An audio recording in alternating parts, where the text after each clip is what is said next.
All right, welcome back to Finding Truth podcast on Unscripted Truth TV on YouTube. Episode 32. Logan here with Austin, and well, action-packed week compared to the last few, I guess. But big news out of Rome, Italy. Uh, their boy fell. That's our welfare check. He seemed fine. Look, I don't know. I checked his vitals. He seemed good, dude. But I did notice that his sister came to visit, and she was the last. JD Vance and his sister were the last ones seen with him alive. So it's kind of like a little clue murder mystery going on at the Vatican. But so yeah, we'll talk about the Pope's bad hair day or whatever. Anyway, we have the latest NASCAR race. Kind of went south from our prediction, but there's something to be said about it. I mean, points in our predictions last week definitely landed, and but yeah, we'll check in on that and see where it's going for next week, or try to see where it's going for next week. And then we had a little bit of a incident in Vancouver, our brothers up north in Canada, and well, soon to be the 51st state of the U.S. But anyway, uh, where a guy, I guess a 30-year-old, rammed his SUV into a block party for Filipinos. So we'll pretty concisely and quickly show you what that's all about, because it's a pretty cut and dry, clean cut case, in my opinion. These things are rituals, and they're for a reason, and they're contrived this way to it's all about training the subconscious of the news intaker. Whoever, if you're intaking the news and you have that thought, if you let those thoughts in and you don't have a shred of, what's the word? Not this. I was going to say disdain for the news, because like that's what I have, but no, Discernment. but yeah, discernment. Yeah, exactly. And if you're too naive, it'll just sit in the front of your frontal lobe and just manifest when the time comes. And that's what all this is really about. But we'll cover that. And then we'll talk a little bit more about that WrestleMania, because that definitely tied into the happenings in Rome. I know people wouldn't understand that, but not to say that we'll make connections necessarily, but we'll just further look into WrestleMania. I feel like we barely covered it, and it's a bigger topic. But yeah, it should be a juicy show, and I'll slide it down over to you, buddy. How's it going? Absolutely. It's we're in the final hours of 29 and going into 30, going into 30, 31, transferring off from 29, 30. It's amazing. It's about a little over 24 more hours to go. Yeah, very eventful week. Kind of what we were expecting. Finish April with a bang, just a few more days to go now. Yeah, just like I said, it's crazy. Just clean up the place tomorrow, sweeping it up, packing up my car, celebrating the 29th and moving on the 30th. So yeah, it's going to be and then getting ready for those classes on May 1st. So yeah, just a lot coming up the next few days. Going to be up early, enjoying the big shift and things. And yeah, it's been just kind of that kind of week. Once again, I didn't there was, I'd say maybe last week there wasn't a ton of spraying. There wasn't, from what I could see, a ton of spraying this week either. There was a little bit at times. It seemed like it was kind of more towards the end, and like the 22nd was a really clear day. Yeah, weather's been pretty decent. It's been kind of like 60s, 70s. It's been kind of cold and gray today. I think it's supposed to be the same way tomorrow. But yeah, it's been a very interesting week. I mean, there's been quite a bit of things happening. There's been a lot of mockery, as we kind of expected there would be for this week. I mean, whenever you got a big birthday weekend or celebration around this time, they're gonna take the most of it, make the most of it. That's exactly what they did this weekend. Yeah, I think it was just kind of like we're getting ready for May, of course. May Day's coming up this week. So that's going to be here on, is that Thursday? So yeah, I think our next episode is gonna be like on 5-4 or whatever, 5-3. So it's gonna be interesting. This is gonna be episode 33. I'll be in my new place, a different place. So it's my last one here, and yeah, things will be a bit different, but a bit the same at the same time. So I'm looking forward to that. I'm excited. New things happening, changing, coming, going. So yeah, I think this has kind of been one of those weeks where we pretty much kind of called it to a decent amount of degree, at least in the, I would say, the NASCAR realm. Um, from last week, a lot of our stuff we were talking about did come through. It was kind of a weird race, really, with the way this one. I know Bubba Wallace almost won the first stage. He was leading on the last lap of it. He did win stage two. I don't even know who led the most laps today, actually. I don't even know if it was Bubba or who. Every time I looked, it gave me a different answer. First City led 33 laps. I don't know how many laps he actually led, but um, it's interesting. Of course, Austin Cindric with the big win, and someone I mentioned as well. And I mentioned that I thought Ford would do well and would win as well if it wasn't for, if Bubba didn't get the victory. I thought the Fords looked really good, especially the way Austin Cindric did. He won his first race in 2022, the year of the Tiger, and in the Daytona 500. Then he won a race last year at a smaller track, but he's been very good at the super speedways. He's led a lot of laps. He led the most laps in Daytona. He was leading on the white flag, so he was doing, led the most laps, led on the white flag, almost led with half a lap to go. And then today he leads the final 7 laps, and go figure, he started in the 7th position. Of which course, is the only our laps boy he Ben led Wallace the started race. 20th. But Yeah, so his those final 7 laps that he led were the only laps he was in the lead, and those ended up being the most important ones, I would say. yeah, And yeah, yeah, he to your finally cashes it in. Finally gets back to victory lane. and interestingly too, coming in, we were just talking about this because you mentioned you saw Ryan Preece at the end there, and I also noticed that Logano, who was racing strong, because I just like checked like updates every once in a while. Yeah, I guess they got disqualified because we noticed that Bubba Wallace would finish 10th, but you know, uh, got moved up to 8th in the results. Well, there's our answer. They were DQ'd. Interesting. So 2 of the Fords. Yeah, and Ryan Preece almost won it. Finished second. He was right there at the very end, and we've been talking about that 60 car in Preece. So it's interesting that he would get DQ'd. Imagine if he won, had to give it. They'd be like, "Nah, it's going Austin Cindric. It's Austin's birthday weekend. We got to have Austin win it." Well, I mean, obviously you apply it to your name, and so you understand the whole Austin Jesuit thing, but you have the Jesuit Pope die, and you have a guy whose name equals Jesuit win. So I don't think Yep. that's too crazy of a reach. But if you listen to this, I was just talking to you about this. It's so funny that this is exactly what happened. Priest's Roush Fenway, or yeah, Keselowski Racing number 60 Ford had 3 shims instead of the required 2 shims on the car spoiler, violating rule 14.5.8F. Like, holy shit. We're getting real technical here.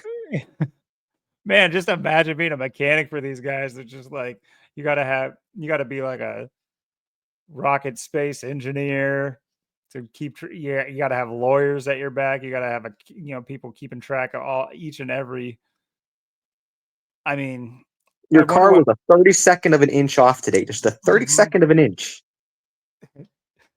It's just It's crazy because I was reading about the DQ in the Xfinity series last week or yesterday. I can't remember exactly. I don't think there was, yeah, there weren't races last week. So, but anyway, there was like some controversy about it. Uh, but yeah, I was reading about it because the headline is just so catching. It's just like, it makes it seem like there's like some crazy thing they did. Like they had some turbo, they had a nitrous in there or something. But it's just like just similar to this. It's just like they had a motor mount that was zero 0.2 inches to the left of where it was supposed to be. It's like what? Logana's team's Penske number 22 Ford was missing a spoiler bolt. It's like, damn. Wow, he went from 5th to 3rd. Wow, he went from top 5 to 39th for a Wow, spoiler bolt. they're going dead last. Wow. I think Yikes. I've seen a stat too that it said like the last 9 races here, there's been a different winner. So I think that goes. I think now the last 10 races there has been a different winner. So yeah, this Mm. has been a Oh, that would have been good to know and go back and look at that definitely probably played into it.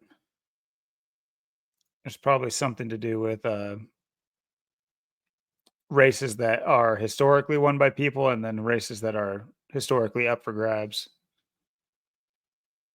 yeah. Like I brought up, this is Practice. always yeah harder race to kind of predict. I mean, just kind of going more off of just kind of the narrative, the stricter plate races, and how good Austin Cindric was at Daytona and stuff, and just kind of applying it here. Really, I mean, just how he's been doing. And um, I watched the highlights. That's what they said too, and it's interesting too. Like I said, Bubba and Austin both had 2 wins coming into this race.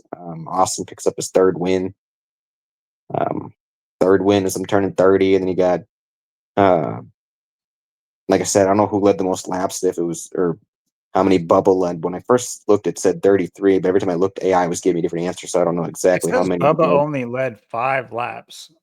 To be fair, when I did look into it, he was always running like 2nd or 4th, but he was for It a came good five amount of the one race. time too as well. One it said, yeah, he won stage 2 and led 5. That might be right.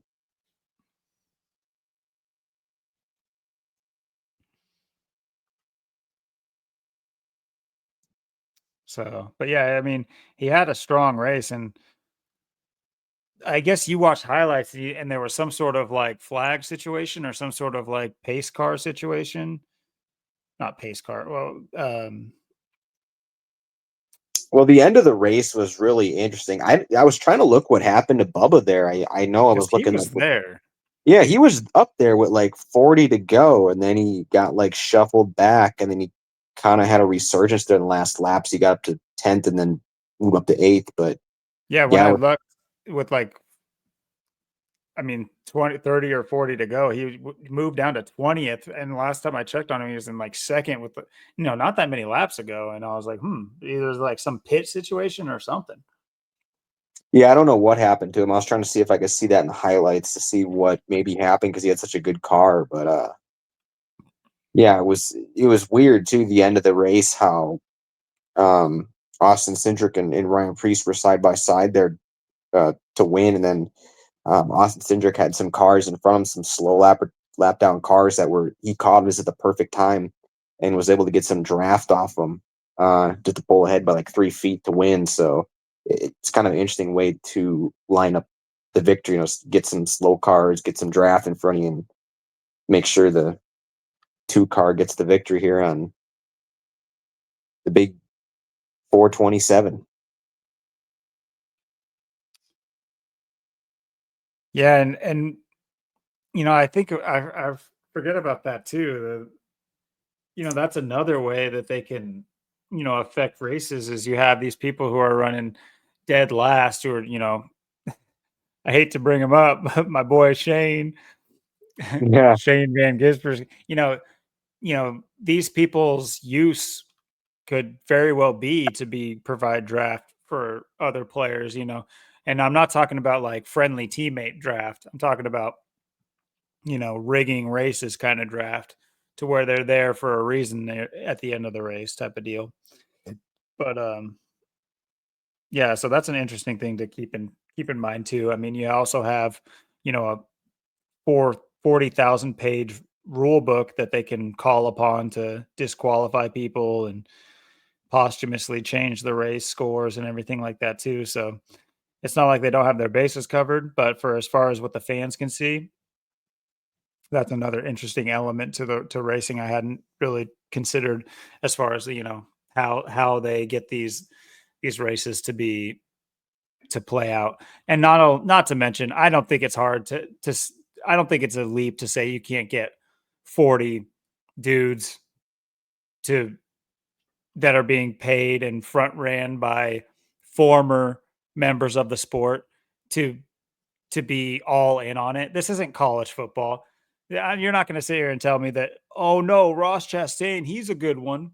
I just don't think you make it here if you're a good one. I think that you're signing up for the play. Like at this point in the series in the NASCAR Cup Series for sure. In my opinion, I mean, it's just all sports are like that to me. It's like the argument. It's a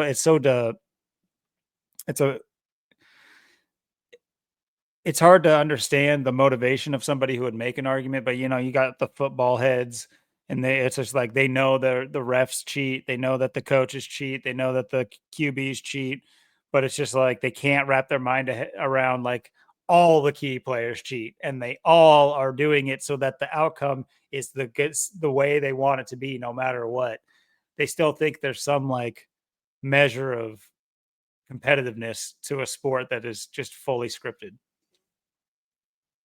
Yeah, and I mean, that's the thing. I mean, if you've been around as long as I have and you've watched this stuff, um, from the '90s to the early 2000s to now, there's been a huge change and shift in things and how things are. I mean, you used to get like a lot of I mean, there is still kind of like family, a lot of family ties and stuff and things like that too. But I mean, you see why a lot of these people are in these positions. I mean, it's a lot of it's different reasons. Sometimes they have the money, the family. I mean, and like what's his name? They used to race Paul Menard.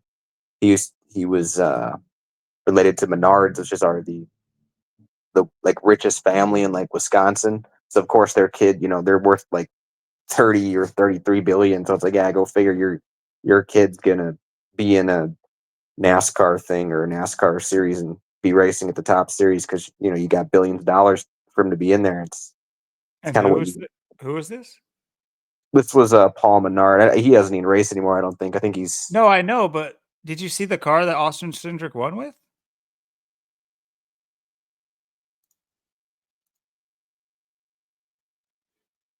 Yeah, I think Paul Menard The used to. Menards car. Yeah, yeah, Menard. Yeah, What the yeah. hell, dude? That's his old scheme. What the hell? You're just bringing up out of nowhere, and it's just like, what?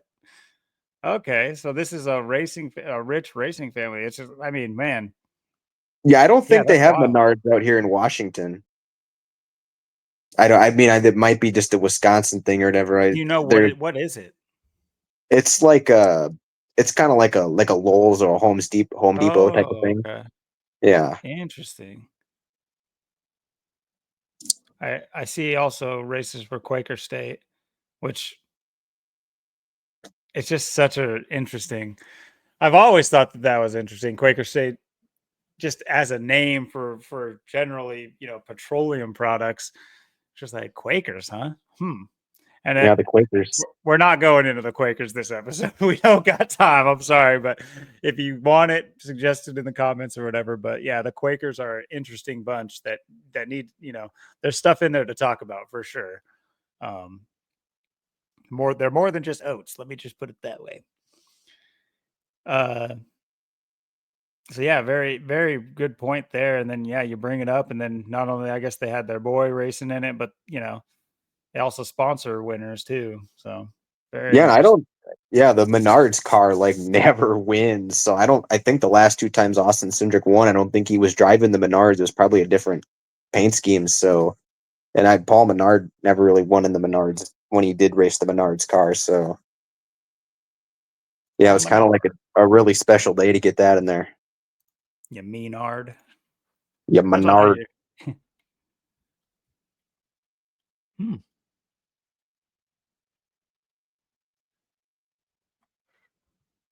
Get out of here. Menards. Those are big numbers right there. 74, 29.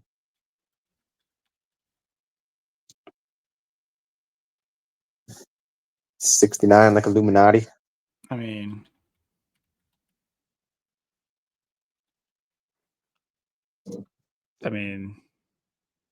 pretty so close and like all the things. Let's see, 30. I know that's like New York numbers, but I don't know where Quaker State's out of. It's something to look up. But anyway. Of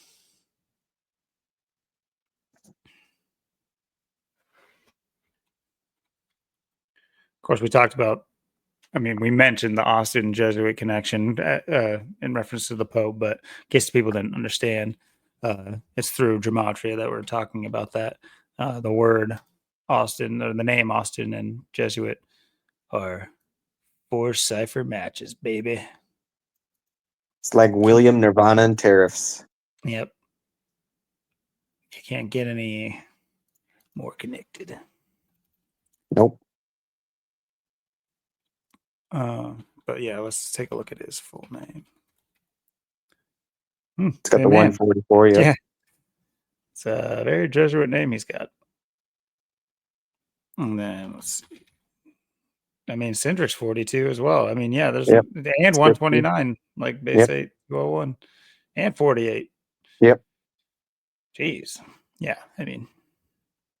Not every calling card of the Jesuits is purely 201. And that's the kind of the sniff test we were on with Bubba Wallace, because it was his 201st day of his age today.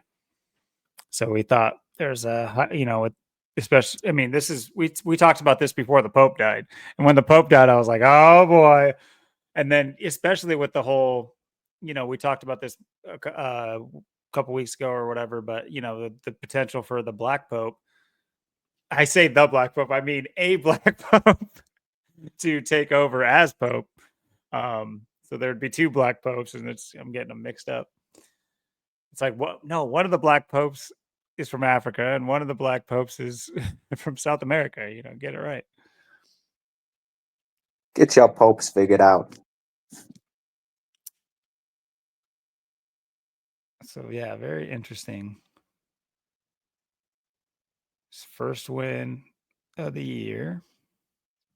And you think we'd talk a lot more about first wins of the year so far, but we had so many multiple winners on such a short, in such a short, season so far, that it's just like, it's crazy.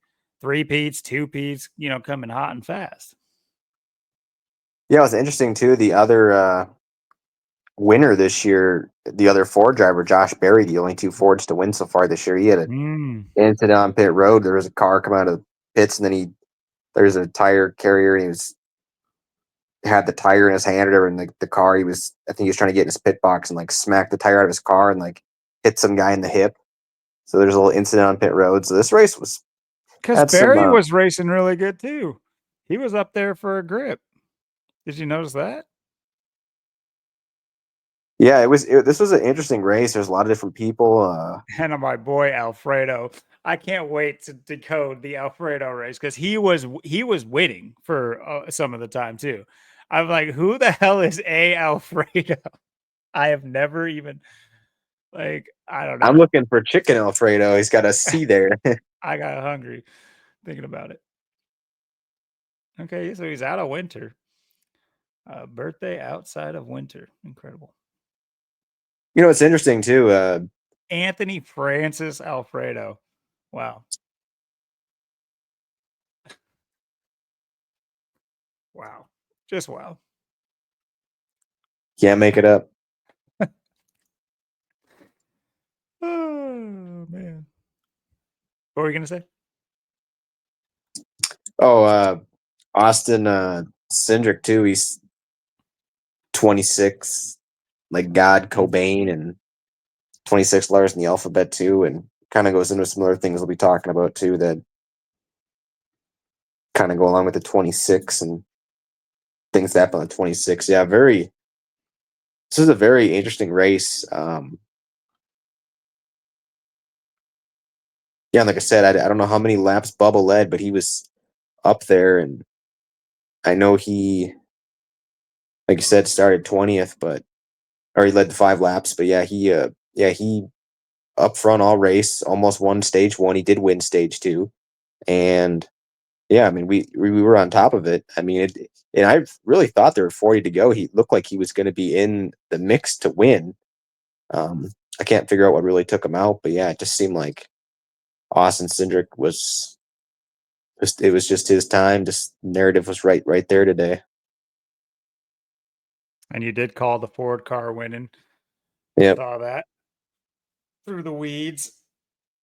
And Yeah, they finished 1-2. Of course, they had to take away one of them, but I mean, you got, Mr. 201 finishing second too. So you got a man with an,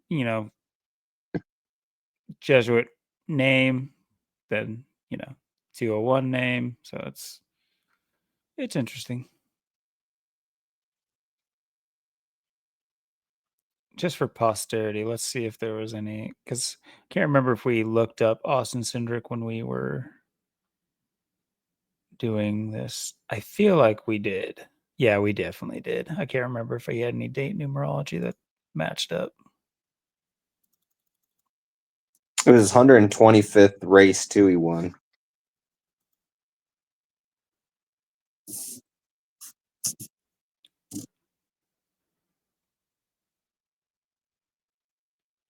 Nothing stands out.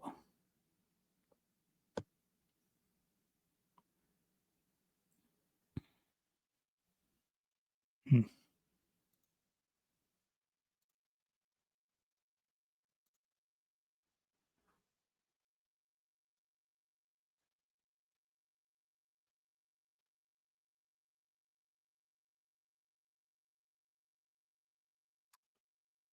Interesting.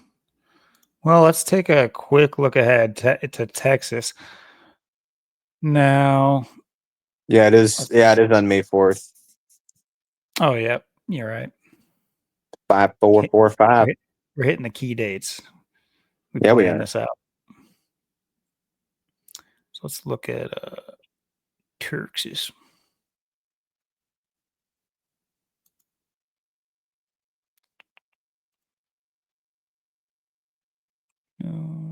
How to do this?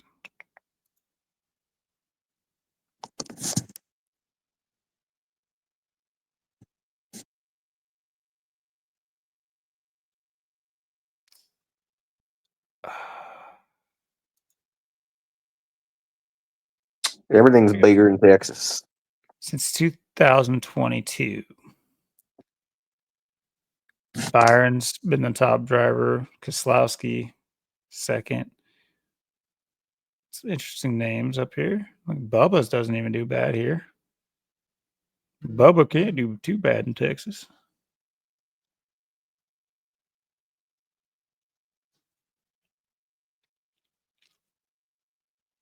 All right, so let's Interesting. The take. worth 400. Yeah, let's check out Worth. I feel like I've seen that before, but I'm not exactly sure what that Yeah, I is. feel the same way. I don't know what that is. It's your net worth. Electronic Group. This is some, like, I'm guessing it's like Swedish or something.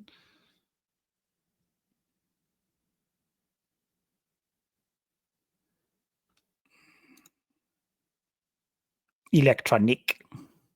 Electronic.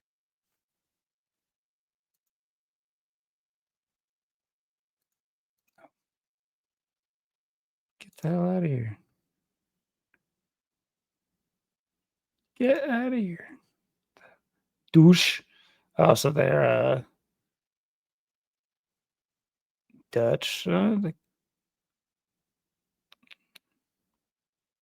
like Belgium or something. Where is this out of?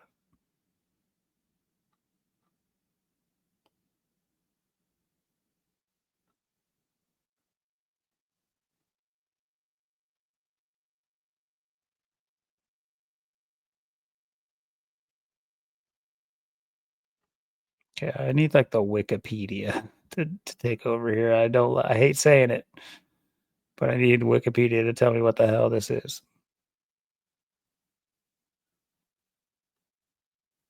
Yeah, it's got that weird symbol there above the U or whatever. I don't know what that is.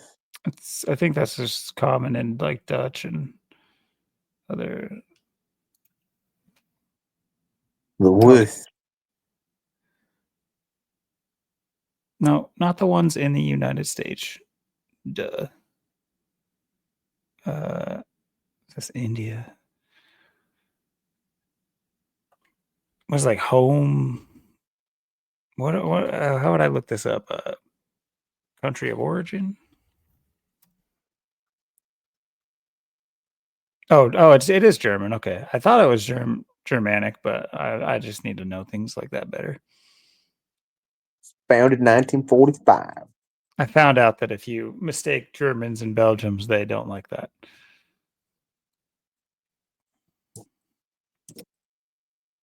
The Hohenlohe district of Baden-Württemberg. Württemberg. Wow. Wait, so they founded this right after World War II? Okay. I was gonna say that's what I was thinking too. By Adolf Wirth. People think he Oh, fled to Argentina. Homeboy opened up a circuit printing shop. Oh these man. people, man, these people. Oh man, that's good. All right, well let's take a peek at what Worth's worth. Wow. Got big ritual there. Yeah, if I got a ritual plan for us here. Got the 2745. Let's see. What was it? Worth elect. Where did I write? It says elect. Let's try it in English because I've seen it written in English too. But was it 2Ks? Electronic. So weird.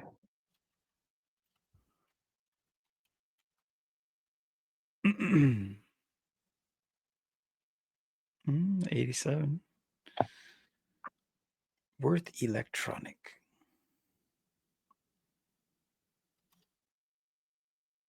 Let's see. Well, let's see. This is at Texas Motor Speedway.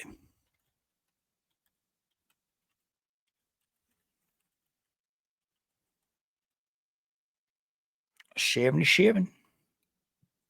94.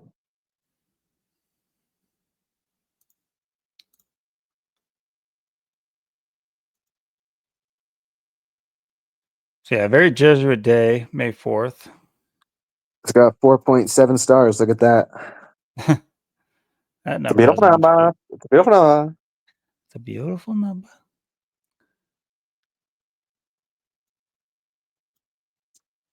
So it's in Fort Worth.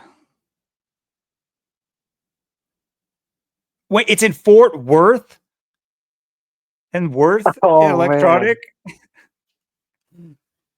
Oh my What God, the these hell is people. going on, dude? They just put it right in front of your face. No one cares. No one's going to care about that. Opened on 8/3/1996. I think the first Yeah, race was in 97. I think it was won by Jeff Burton. Burton. This first win, I think, too. Yeah, August 3rd, 8/3, Mm-hmm. 3/8. Fateful day, that's for sure. Or fateful Yep. date. Wow. So Fort Worth, Texas, huh?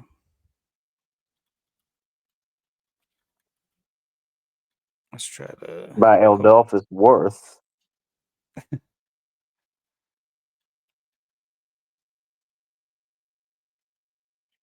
68. 46.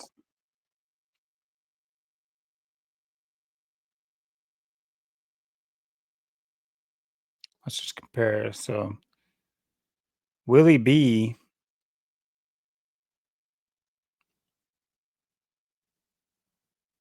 Let's see.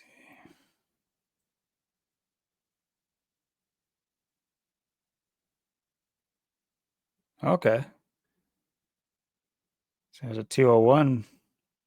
Mr. 201 or Sir 201. I'll say Kyle Larson's Mr. 201 and Chase Elliott's Sir 201, or whichever. But one of the three to win in the last 3 years. Got Reddick and Byron filling out the rest of them.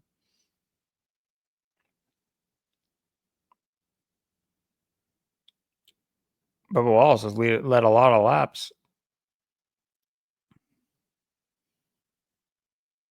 Could be Bubba's breakthrough. Byron just got the one win this year, still in the 500.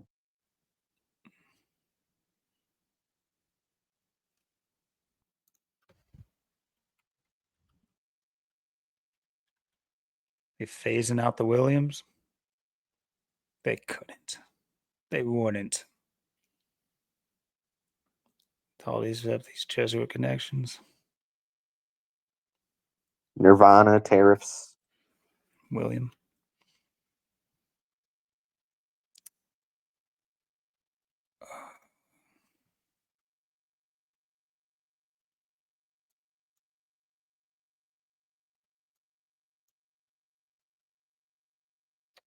Let's go back and see. Let's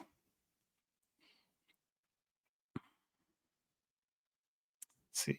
How many wins is Byron on total?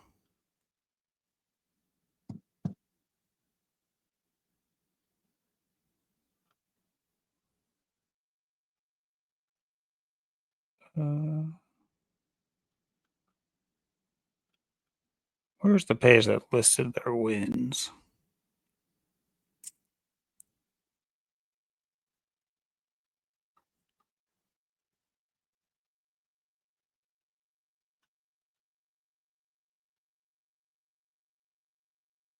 I just gotta add them up.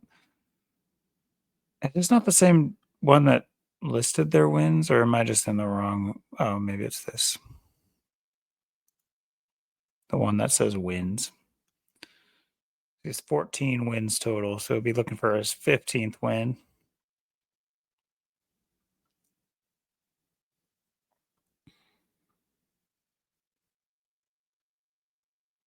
Interesting.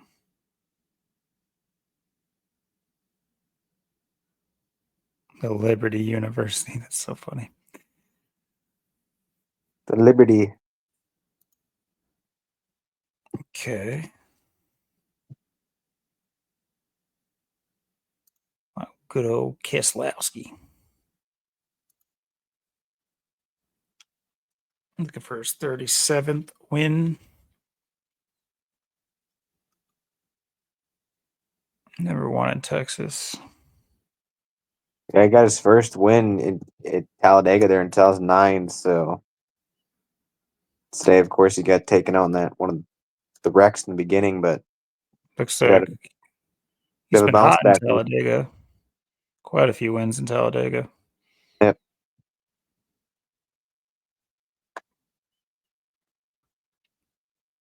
His last win was last year at Darlington.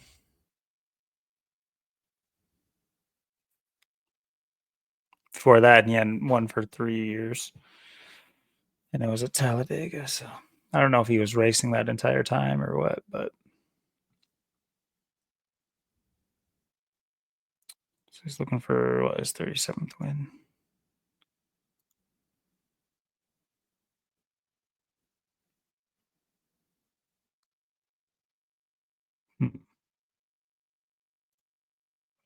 It's Texas equal. I didn't even type it in. 15. Byron's looking for 15. Was he? Is that what we just said? Yep. Oh, damn.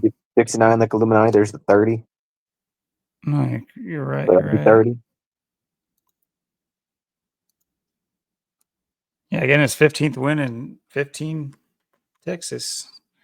Huh. That's an initial. It's my first. It's on that. And don't forget, Texas is taxes with the words rearranged. Very true. More tax news and stuff in the news saying that they're forgiving tons and tons of late tax or whatever. But anyway, that's well, we won't divert too far. Texas taxes.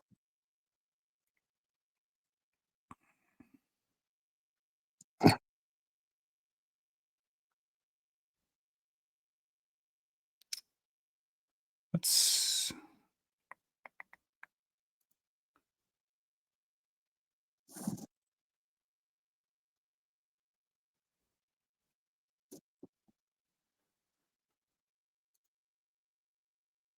Andy's frozen custard 300, baby. Woo! I'm bringing home the Andy's frozen custard 300 trophy. Look out. Getting some frozen custard after that one.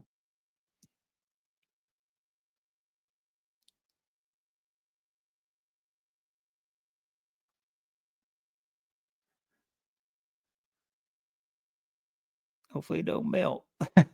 Hot. It's hot out here, boy. Hopefully my custard's still good. Yeah, I could care less. I won't know who's polled or anything like that. So, all right. So, very Jesuit day, of course, being a Sunday as well, as all these races are. May 4th, May the Byron looking fourth for be his with you. yeah, Byron's looking for his 15th win in 15 town, Texas. Let's see what good old Briscoe County's junior is looking for. Oh, he'll be looking for his 3rd win. Another guy looking for their 3rd win.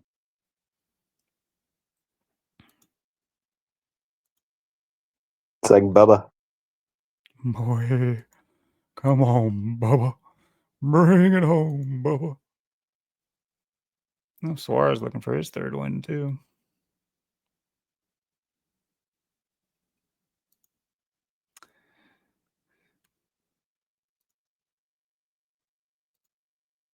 How's that boy Reddick doing? Looking for his 9th.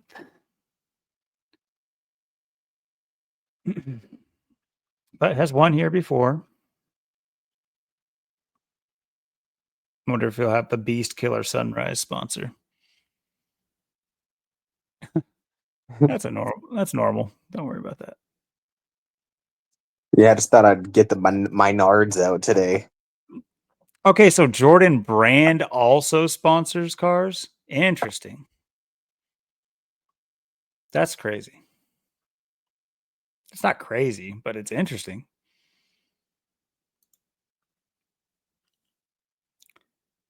I guess the start of like an umbrella, right? You know, like an organization that has many facets and different things. I wonder if this shaming ritual, I feel like he's been a part of several shaming rituals this year.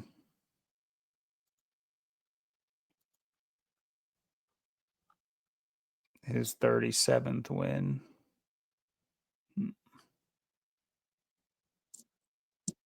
Yeah, Blaney's just been having the worst of luck too. Every week he just still hasn't won. I know they were saying he was like a favorite in this one and just got taken out early. So I don't know when he's gonna win his first race of the season.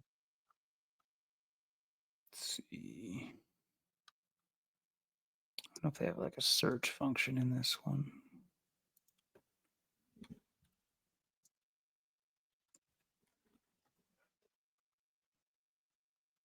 Oh, it doesn't. It's not real. You bastard.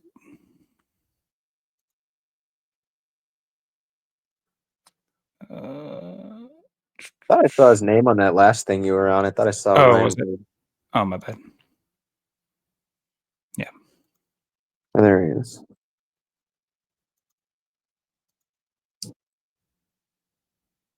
For his 14th win. Okay.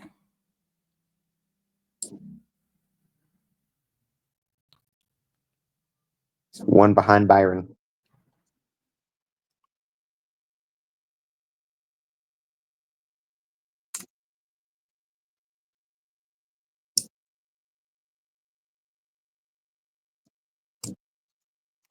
Yeah, this may very well come down to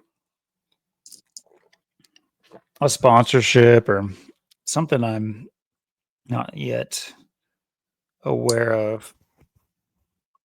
It could be a name gematria as well. It's not like we looked at everybody's. I know my name, but added O. Logano. That's what they call me, Logan O. Logano. Well, Blaney's got that date. Yeah, he does. That's a interesting. Ford could win 2 in a row.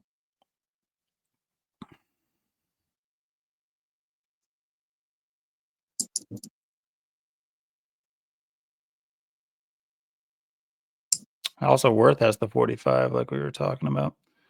Yep.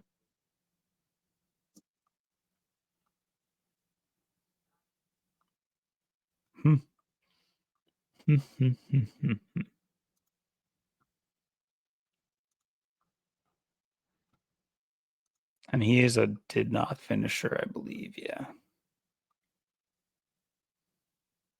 Yeah, he would have been last if they didn't DQ the other two. Let's move it up. Bale got his bail rung. Danny's Hamlin just. Just wasn't feeling. He just felt like He was doing the Austin actually. Jesuit 21st. He was. I don't think he was leading, but he was second for a while. Gibbs was leading, I think, for a short amount of time.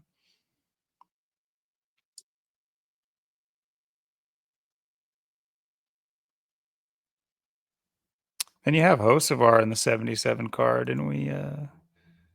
Texas Motor Speedway equals 77.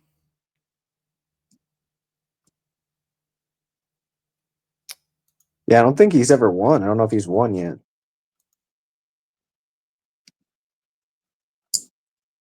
Carson. Oh, he's born a day after me. Well, not the year, but birthday. And he has my dad's first name as his middle name. Who is this guy? How Who does is he this know guy? my life? Let's see. Hocevar.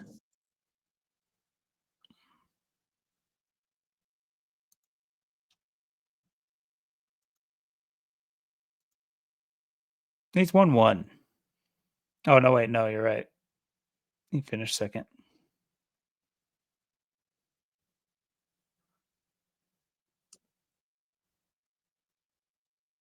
Has not won.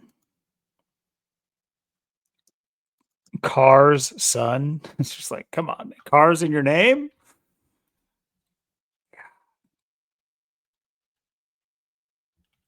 Oops. What 74. was that full name he had there? Scott. Oh, yeah. Scott. 75. Hocevar. What a name. And what day of the year is this grand race?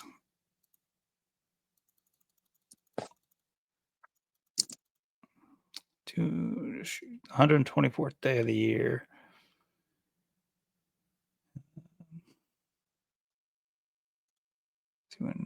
January 28th.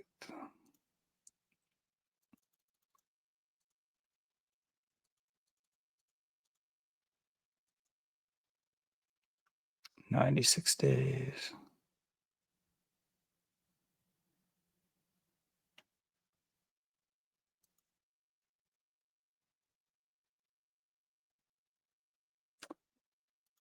Yeah, sorry, Carson. It's not in the card, son. Carson. Carson, Larson, Gregson. A lot of sons in here. Sure, it's a father-son league.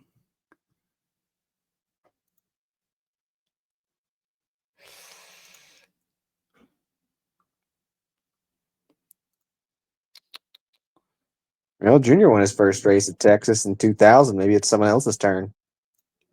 Actually,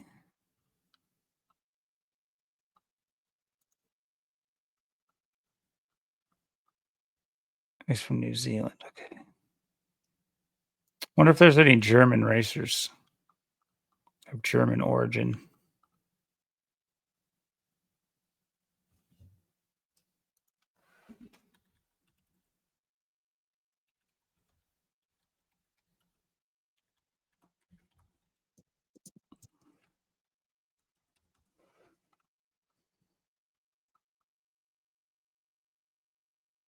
No. No, not okay. I see what it's saying. I see. I get it.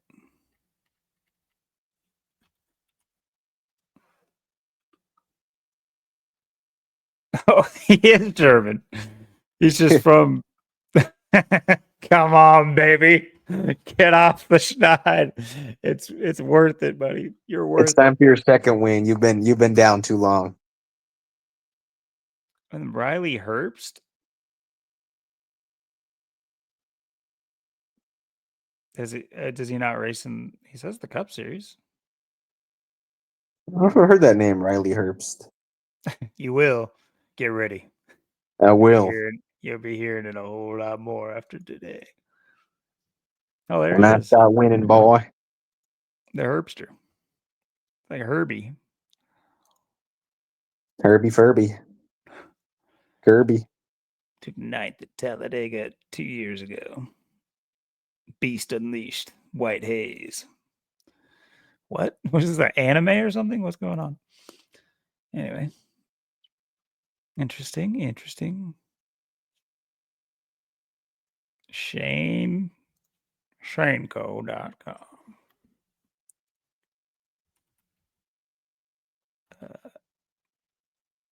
What's this? Van Gisbergen. I already forgot. Gisbergen. Gisbergen. He's Gisbergen, all right.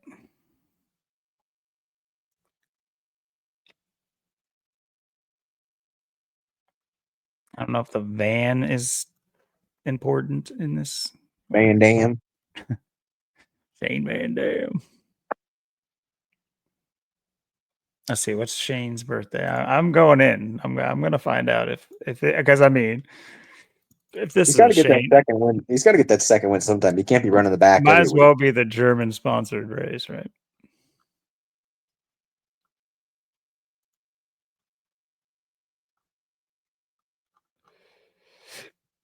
May 9th. Oh, well, his birthday would be 5 days later.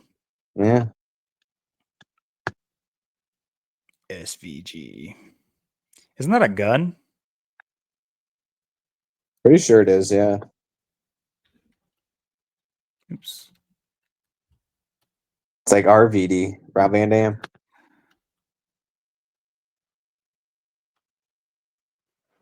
What the heck?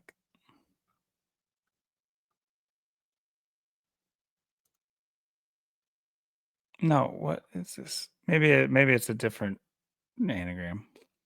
What gun did the Gestapo use? What? That's not what I'm asking. SVG. I swear an SVG is a gun, but anyway, I'm just getting lost here. All right, May 9th.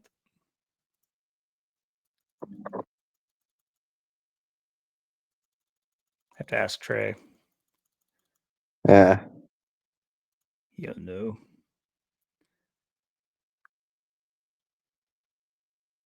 $360. 360. Might be doing a 360 after he wins. Turning this whole thing around finally.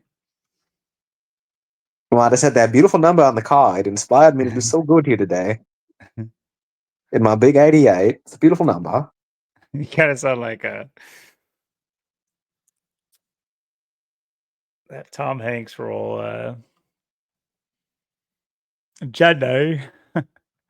was lost like a box of chocolates. Why can I not remember the name of that movie? It's probably a good thing. He looks like Tom Hanks, honestly. That's hilarious that he's German. Okay, so it's one known German, and the other ones are hidden German. Adolf Logano. That's his real name. Oh no, they're all over. They're just hidden. It's the only one that's known. Like, come on, Shane, you won your first race ever. You've done nothing since. You just get in the car, you win. Now you just suck. How's that He just possible, Shane? How do you go backwards after your first race? You're supposed to should learn just by retired. example. He should have retired.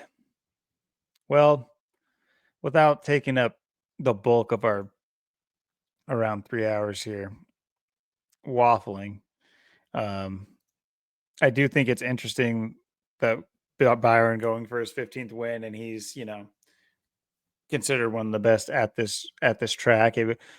Not every race has to be a spectacular, like crazy thing. In fact, it hasn't been. Most of them have been pretty straightforward with who's going to win. There's been a couple surprises. The berry surprise, which is what I always like to get at Jamba Juice, but um, you had him and a couple others. Obviously, it's surprising that anyone could three-peat any year. I'm sure. Then, of course, we had the Denny's Hamlin two-peat and possible three-peat, but for the most part, it's not like it's been something that's like crazy. And that's they play it close to the cuff because they want the narratives for ESPN that night, or they want it geared towards if you're a regular of ESPN, you understand that it's like 90% of it is conventional things happening and they're just reporting on them. And then I maybe like 95%. And the other 5% is like an incredible story, a rare event. That's just how they like to do it. It can't be like 95% rare events. That doesn't work. People would be like, what? So very likely that we get, a cut and dry type of race next week that, one of the best top three racers that race in at Texas Motor Speedway takes it. You know what I mean? Then they could just say, historically he does great here. I can just already hear it. So that would make sense with William Byron picking up his second win of the year and his 15th in Texas, which equals 15.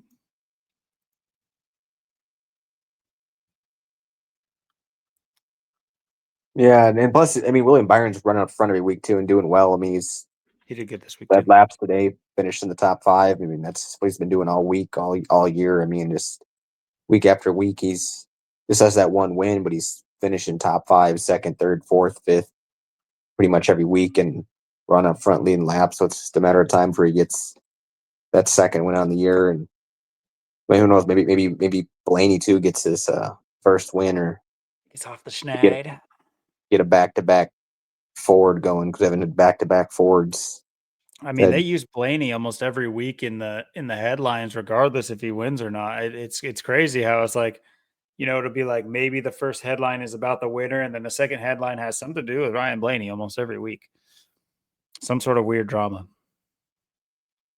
Yeah, it's like how many weeks he's just going to keep getting bad luck and keep being in the back just with Van Gibbsburg there.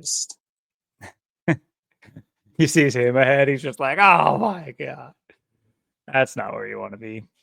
But one real quick before we move off of NASCAR, just real quick, where do you see this finishing? Who do you think's taking the cup? If you had to At the say it end of the right now. year, Mhm. at the end of the year. Yeah. Um, well, it's interesting because the last 3 years, like I said, you've had um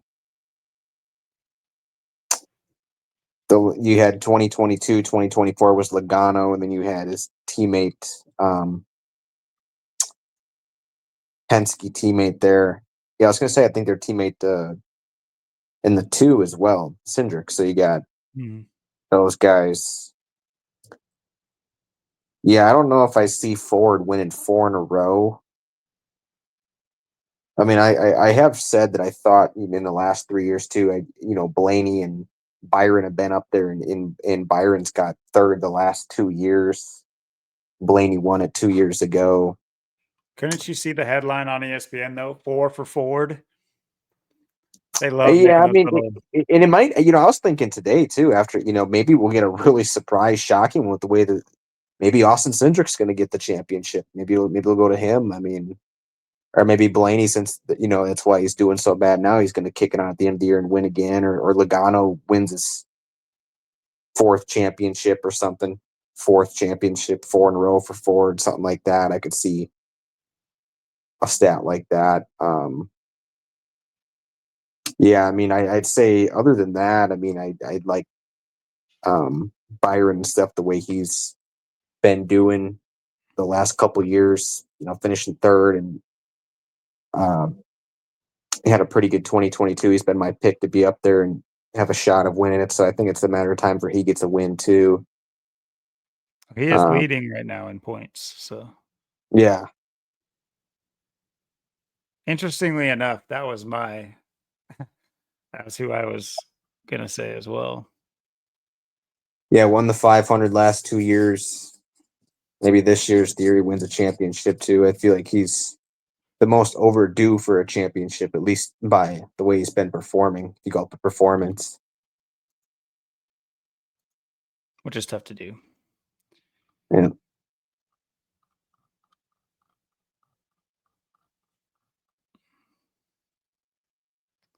I'll put Chevy in the winner's circle. Let's take a quick look here. Chevrolet.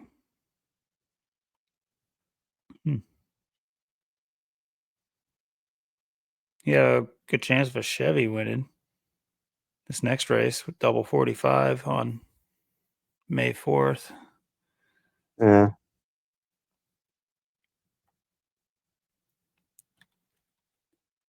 Toyota. I always forget what Ford is. Yeah, yeah. I mean, Ford taking it in 2025 with Ford equaling Yeah. 25. That'd be that Could four definitely Pete. see it. Yep. What is four Pete? Or wait, is it EAT? Why can I not see it in my head right now? PEAT. Yeah. Yeah, EAT.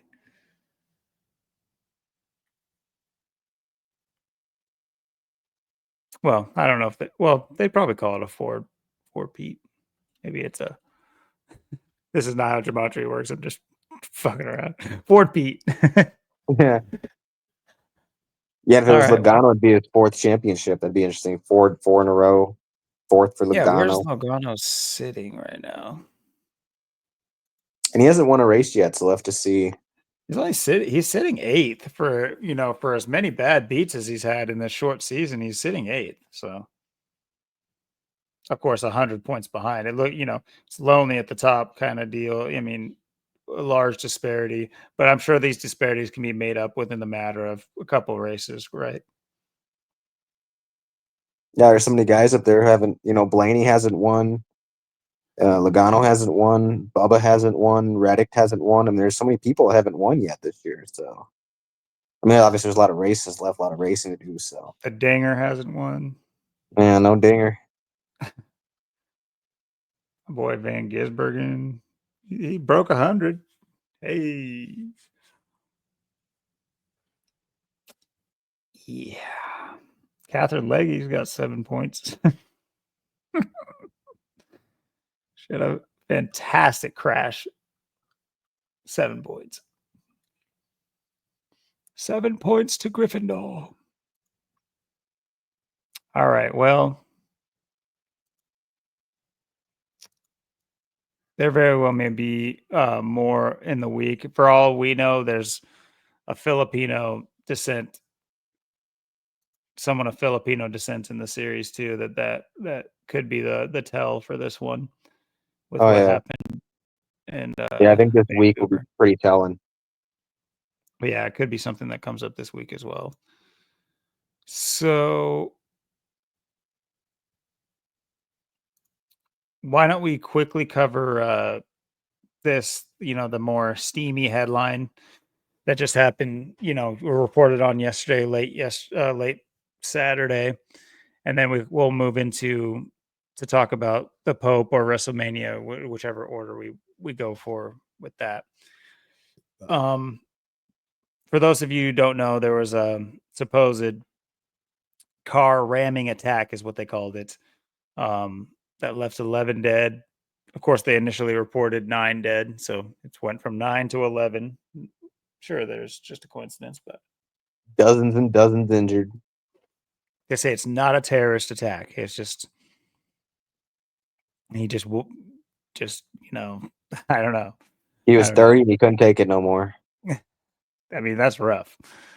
Hey, in just a few days, you'll I'm understand gonna what lose it, what man. this is I'm all gonna about. lose it. Yeah, I'm I'm telling sorry. you, dude. It's out of my hands. Someone cuts you off, it's just gonna be all over.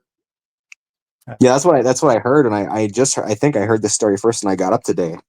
I don't know if it was last night, maybe it was last night or it was this morning, but yeah, because when I first heard it, I seen 30-year-old kills 11 people in Vancouver, and I first thought it was when I Ooh, they seen gave a them. Well, name. are they talking Washington or is it talking down by you? I'm like, no, it's Canada. So still right by us either way. Yep. There's Vancouver to the south or the north. Which one are we talking about? Yeah. So seems to be find out he's Filipino would be pretty crazy. Kaiji Adam Low. Kaiji. You're gonna see what his birthday is too. Like who puts the Adam in there? Why Adam? You got Kaiji Adam. Yeah. We'll see if it shows Kaiji Adam. I think I did spell it right. That was the key thing. They knew he was 30 years old. It was a 30-year-old that did it. Yeah. He was I 30. can just tell. Got the 86 to 11 people. Yep. Let's see. I it's hard to tell if that was his full name or what, or like how they spelled it. Like I don't know. So I won't speculate there. Although his name and his full name equal 41. That's interesting. But let's see here. Did they give out his birthday? Wow, a 5-year-old.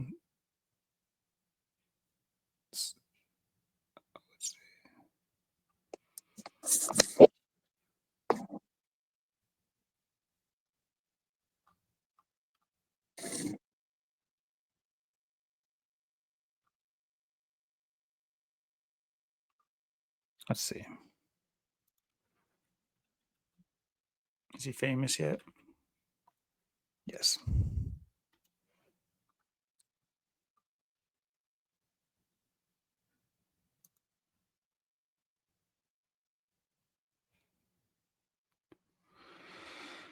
Let's see. He's a Vancouver resident who lost his brother Alexander Lowe in January 2024.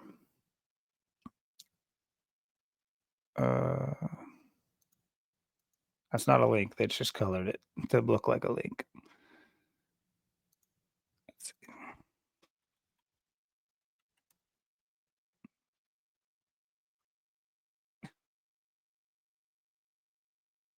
January 25th, 1984. No, that's Kaiji Tangs. I don't know who that Yeah. is, but there's a manga named Kaiji. I wonder if there's anyone getting ran over in that. Like mega. So it looks like this might be. It might chill on this information for a while. They just know he's 30. That's all they know. Yep. They don't have his birthday or anything like that.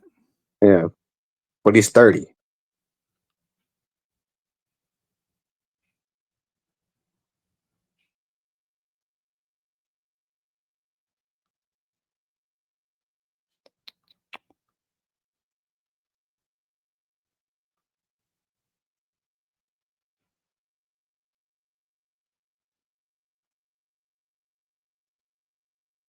So I'm just reading a little bit on this. Let's see. British Columbia Premier David Eby. David Eby. What a name. Wow, what a Jesuit name. 144, the 45. 72. Got the Jesuit order fingerprints all over your name. But just your name. You can't help it. You're just 30. You can't help it. You turned 30 and just lost it. So I did take a small look into this. This was the Lapu Lapu Festival. Of course, I don't know if we covered this, but this was a Filipino festival for the for Lapu Lapu, the character. This is the name of somebody who apparently stood up to Spanish colonization, like way back in their history. But which we can bring up potentially as well. But just wanted to point out that Lapu Lapu equals 116. It also equals 44. Kill, of course, equals 44 and 28, like Lapu Lapu. So that's something to be said. But that 116, if you like, if you look at yesterday, it's the 116th day of the year was yesterday, which is the day it happened.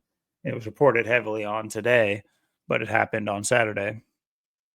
So I don't think that's any coincidence that the festival named 116 Gematria pops off on the 116th day of the year. Now, let me really quickly, I forget the Saturday numbers. And then also Saturn. Okay. Sorry. Just in case. But oh, that's right too. I was looking at articles and they have it written Vancouver Ca like a postcard, which also equals 44.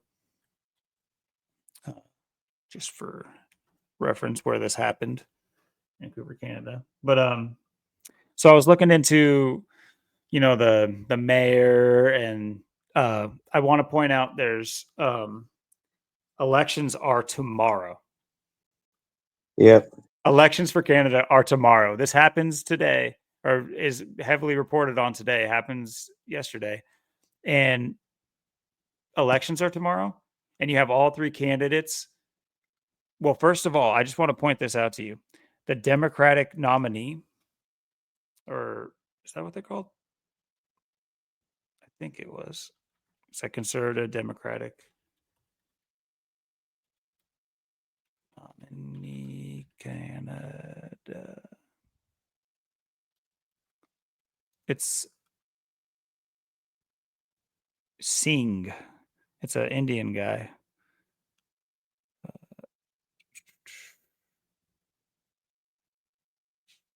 Weird. Yeah, here we go. Jagmeet Singh. He was there. He was actually at this event previously, earlier on Saturday. He left, and then this happened. His district or whatever is just right down the street from where this happened. And this is the Democratic nominee to run against Mark Carney and Pierre Poilievre. So very interesting. Let's see. Jagmeet Singh. Got that 38 in his name. I want to be hanging out there. Just have the 55. But just a interesting point I wanted to bring up, and I can show that in an article if I can find it. So I know it seems like we're talking about, this thing to supposedly happen, in the modern age where, you can't, you'll see a guy bust out a goofy dance in a Walmart. People have their phones ready for that. But you get this, you don't have any evidence. There's no shocking footage being shared to Facebook. They all just had their phones put away. They're all just, I guess, being respectful to Lapu Lapu. who historically did not like phones or the Spanish. But anyway, so yeah, just more, almost no evidence that what they say happened. And I'm way past, feeling bad for these takes as well. We've talked about this before too. There's just no point. I'd rather prove me wrong, and if you can prove that I was wrong, sure, I will case by case basis, you know, take take my lumps. But do I could say all of these are fake, and at the end of the day, I'd be hitting, 90 plus percent more than likely, probably higher than that. So it's just like with those averages, it's just like, why, do we err on the side of nice to be and political correctness and be wrong 90% of the time about what we're thinking we're being nice about? Or do we err on the side of logic and media and the police showing themselves to be ritualistic and sadistic and fake in their psyops that they like to throw? And this is no different.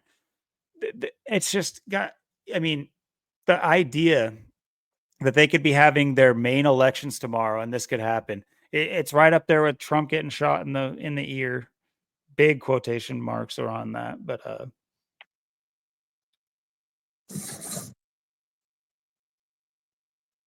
so yeah, like I was saying, I was looking up there, so that was kind of a side tangent because I couldn't really find too much of a match with like Pierre or Mark Carney or anything like that. They're not saying there isn't. I just very briefly looked at it when you told me about it like a few hours ago, really.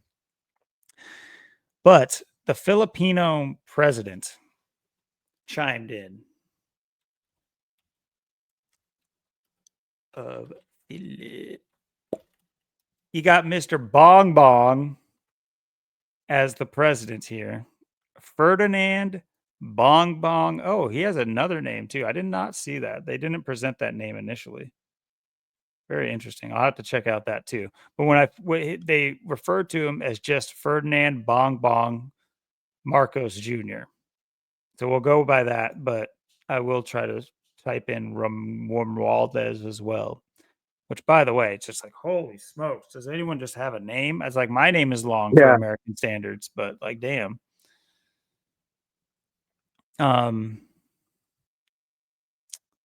So yeah, I just want to proof of concept here. Let's see. I guess it was in that article I was reading, but his name, which by the way, a Filipino named Ferdinand.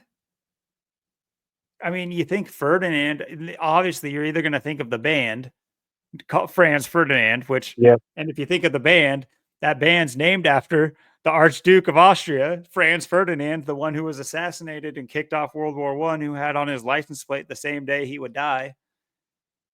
So it's very strange. Like, who's naming their Filipino son Ferdinand? It's just, I don't know. I guess I'm culturally bongo. So you got Ferdinand Bong Bong Marcos Jr. If you notice that the day this is all popping off and he makes his statements on this attack is April 27th. Not a lot like it, just like 427, his full name. Now I will type in that Romualdez or whatever because I hadn't seen that. Everything I saw, it said his like full name, but I never saw the Romualdez in there too. But you'll just have to take my word for it, or I'll pull up an article that has his name listed, and it always had his name listed as this, or just Bong Bong, Bong Bong. Bong Bong.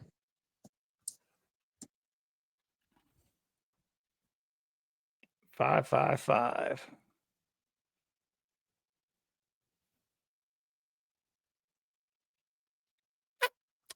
I mean, 555 is interesting. I don't know what that would really represent, but Well, there's a Slipknot song. If you're 555, then I'm 666, called the Heretic Anthem. Really? Yeah. Huh. I mean, it probably has deeper. I mean, repetitious numbers. I mean, there's definitely a reason for them. I mean, I think 444 is probably just as important as 666. It's just that 666 is infamous. You know what I mean?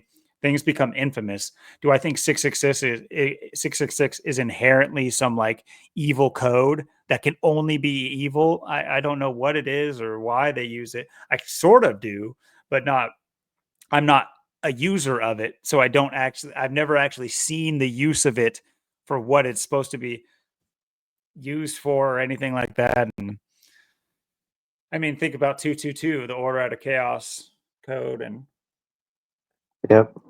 does that mean that it's only chaotic? I don't know.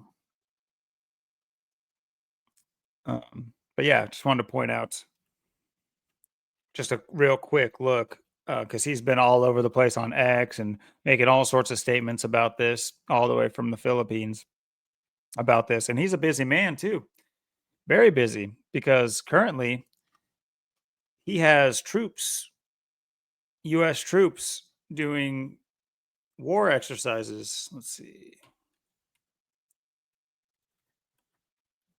Yeah, Mayday's coming up. Mayday Mhm. going down.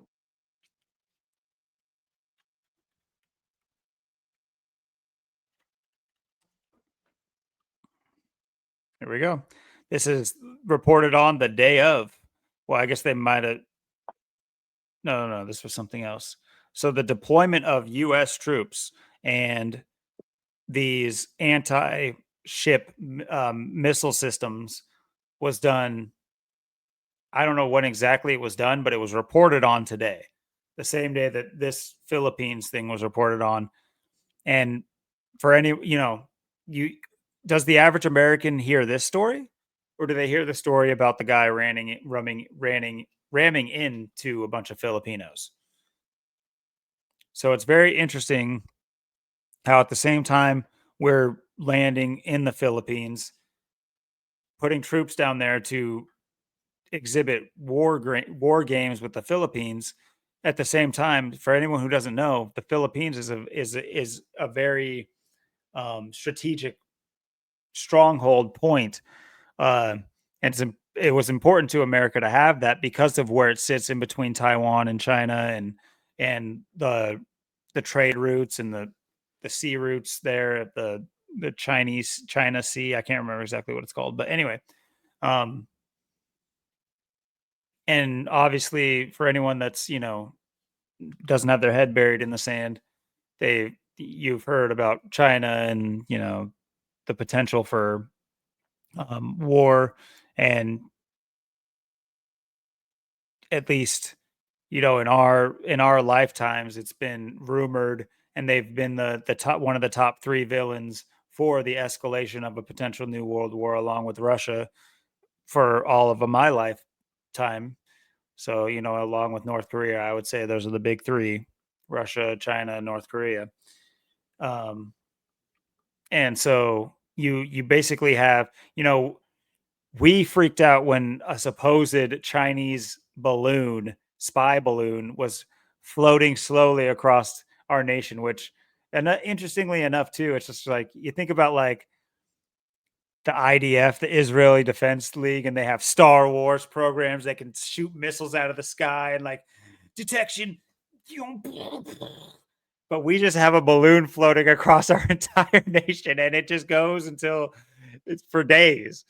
We're just like, we don't want to touch it. We don't want to look out. Oh my God, it's a balloon. It's like, where's our military to like, where's that like, how to get through our strict military? Anyway, I just think that's funny. But anyway, so you have that whole Chinese spy balloon story that's already what, a couple years ago now. Jesus. But Yep.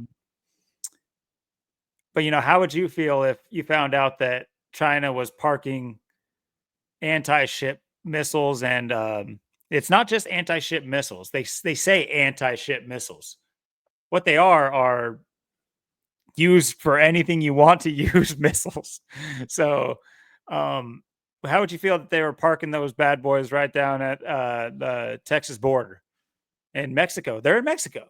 They're not here. They're just doing war games with Mexico. They're just, doing scenarios with Mexico. I don't think that would be, taken very well by the American government. Yet we have no problem just going right up into and these things are the cause, or at least what they tell us is the cause for a lot of these escalations, because a lot of the reasons why Russia, narrative wise, guys, bear with me, I'm not saying I believe all these things, I'm just telling you the narrative for why Russia's in Ukraine is because of NATO's breaking of their promises and their parking of troops in Ukraine and at the borders of Ukraine, and encroaching into what Crimea is, that the place that they're like fighting over initially. So these things continue to happen, and it's not nothing.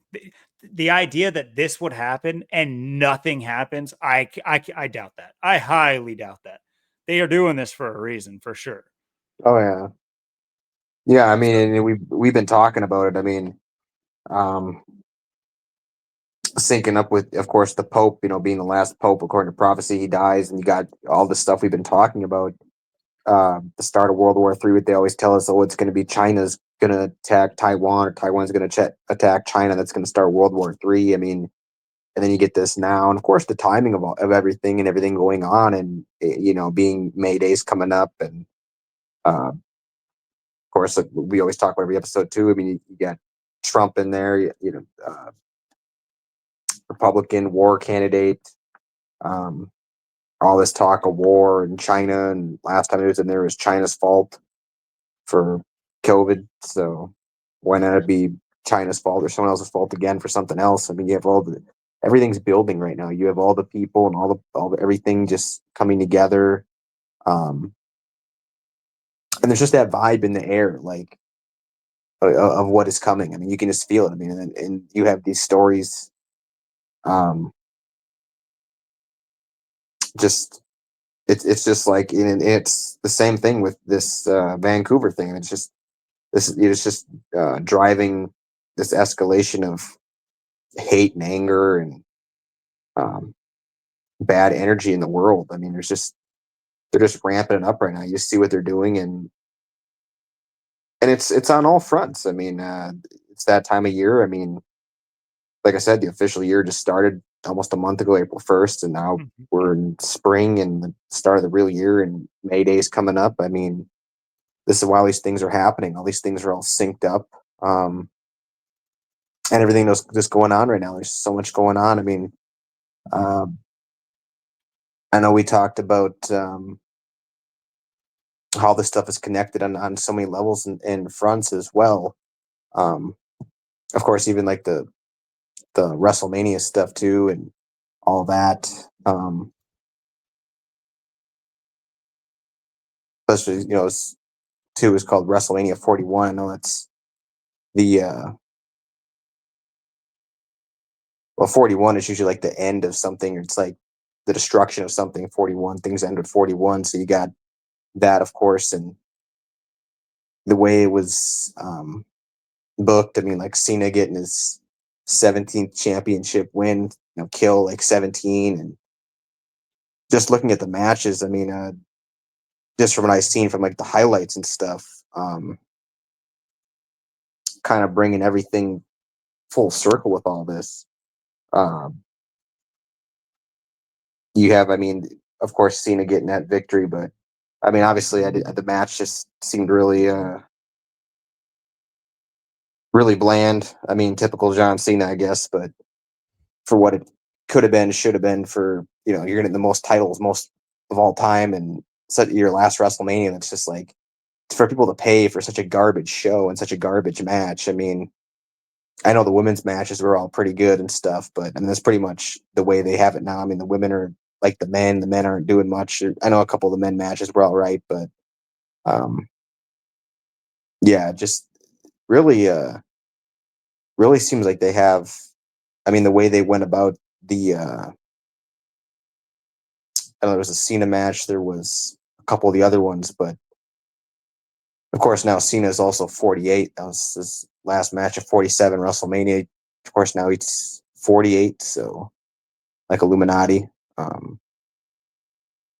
Of course, The Rock being there as well too. And I know, like I said, I seen some of the highlights, some of the matches, but yeah, it just didn't seem like really uh, that much of like a WrestleMania. Just it was kind of weird to see the little time put into the matches, I guess, for the scripting or the booking or whatever. But yeah, just I guess like the Cena match, I think it got pretty bad reviews or people were unhappy, or at least with that or a couple other ones. So I think there's you're just getting this, like I said, this kind of bad energy Pulling. outlet right now. What they're kind of ushering in from all sides, from all these stories, from everything. You can just see how they're doing it, and I think this WrestleMania was a big sign of that. Is what they were really trying to do.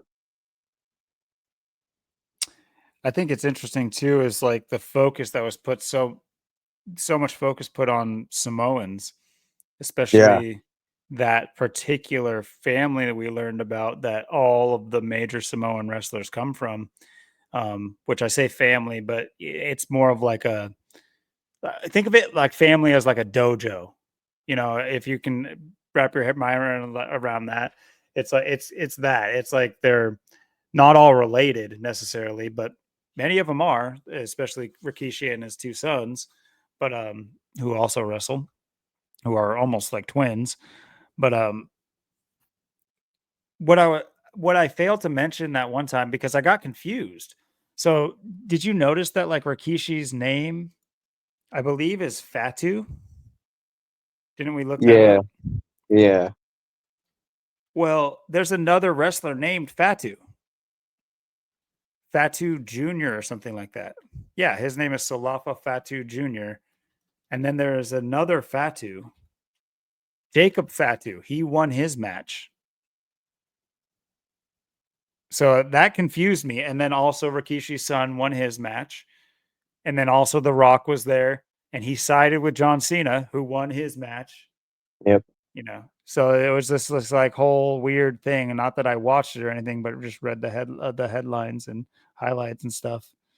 Um, so there was a lot about American Samoa, and then if you know anything about what's going on in like American headlines about it, it's all been about basically RFK and proving him to be kind of like a quack, and also the reason for or the cause for a large outbreak of measles that happened, which they don't just keep bringing it up for no reason. There will be some sort of pandemic that they're aiming at our children. It is what is going on. It is 100% what is going on, and they're trying to make vindication for it. This is how they do it. This is how they build it. They need to get ahead. Maybe it'll be in a few years. I'm not saying it's going to be tomorrow. I'm just saying, like, they all think about when the story breaks. What do they always do? They always go back 5 years and say, look at this example that we gave you. This proves this today. So we live through the times that are going to be the proof for the future. So you got to keep those like that frame of mind with a lot of things. It's like I've tried to train myself to read the headlines with foresight, not just like not I mean hindsight is fun to look back on and try to see what they were doing because that builds your foresight. But you should be you should be using your hindsight to train your foresight. Does that make sense? Absolutely. Yeah, I mean, and that's what I'm saying. Like everything right now is all these stories. I mean, you got uh, the Canadian elections going on. You got the Mhm. 30-year-old killed 11 people on 426. I mean, you got all these stories, everything is ramping up right now. All this tension in the air. Canada, I mean, Philippines, China, here, and then you just have uh, kind of what seems to, like I said, kind of ignite all this. And like I said, The Rock was there. It's the start of Taurus. We're going from Aries to Taurus. Of course, Aries, the god of war. Mhm. Into Taurus now. We're in the Bull. Mayday's coming up. May's coming up. I Um, mean, just think about that too with, that's what, they're called when uh popes sign their I'm not up on all the doctrine talk about Orthodox religions and everything, but they're called papal bulls.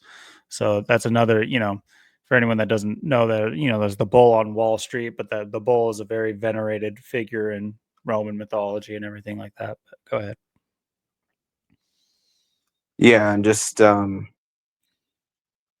yeah, and then you got, of course, just all these things happening. You had the John Cena, turning heel, and now he's finished his career as the bad guy, and now he, like, of course, it's the way they went about, putting him over in the match, the way that was booked and stuff, and yeah, I guess that match got like a lot of bad reviews and stuff, I guess, but I mean, it kind of goes to it, like you were saying about like that uh, movie or whatever with the little 100-pound woman or whatever, the 5 foot tall one just whooping everybody's ass. That's kind of what wrestling's turned into.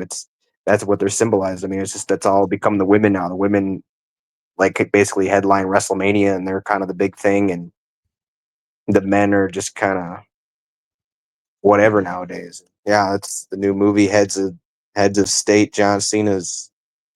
Go figure. He's going to be in this now. Of course, they got Idris Elba too, the big winner of the HBO Kill a Black Guy Olympics. He survives. Can't remember the guy's name, but his Wire co actor, he bites the bullet, and since then Idris Elba's had a illustrious career. I will admit I did like one show he did. It was called Luther, and it was a pretty crazy show. But that was when I was like watching things and was entertained by shows. But yeah, you bring up a good point. I did mention this to you, but because I saw it just came up on my feed. I was like, this is very interesting. It's like I wonder, if people would have known about this. I don't know how well this has been advertised pre WrestleMania, but as soon as WrestleMania happens, I've seen it multiple times already. This commercial for Heads of State. Now, for those of you who aren't, you know, into the whole number numerology type aspect of things, 201 is a huge number with the Jesuit order, which we've been, linking things up and seeing the connections with, with NASCAR, with basically everything. And 201, it's a vast reaching number, that it's a big reason. There's a lot that makes it the Jesuit order's number, if you will, more than just it matching with the Jesuit order. It's more than that, goes back to many different things that have happened in there, since their founding. And uh, speaking of their founder, also equals 201, and post Jesuit order, talking about the Illuminati, the order of Illuminati equals 201. I could put the whole list on here. That'd be a talk for another day when we have more time, or maybe just a more focused 201 attack. But I didn't. It's not like I've gone into a deep dive on this movie that it hasn't even come out yet. It's just, from the trailer that played. I ended up watching the trailer just because it not that I care about movies or anything. I just thought it was interesting that John Cena was in a movie right after WrestleMania. And then come to find out, he's the goofy American white president. Idris Elba is the UK's prime minister, and they're on the same flight when it goes down, and they crash in. What I'm assuming is it could be India, because like the this chick is just the badass action hero. She's a 5 foot nothing little Indian chick, and she's just absolutely throwing around massive dudes and just unstoppable force. Doesn't even have a mark on her at any point in any of the. It's pretty crazy.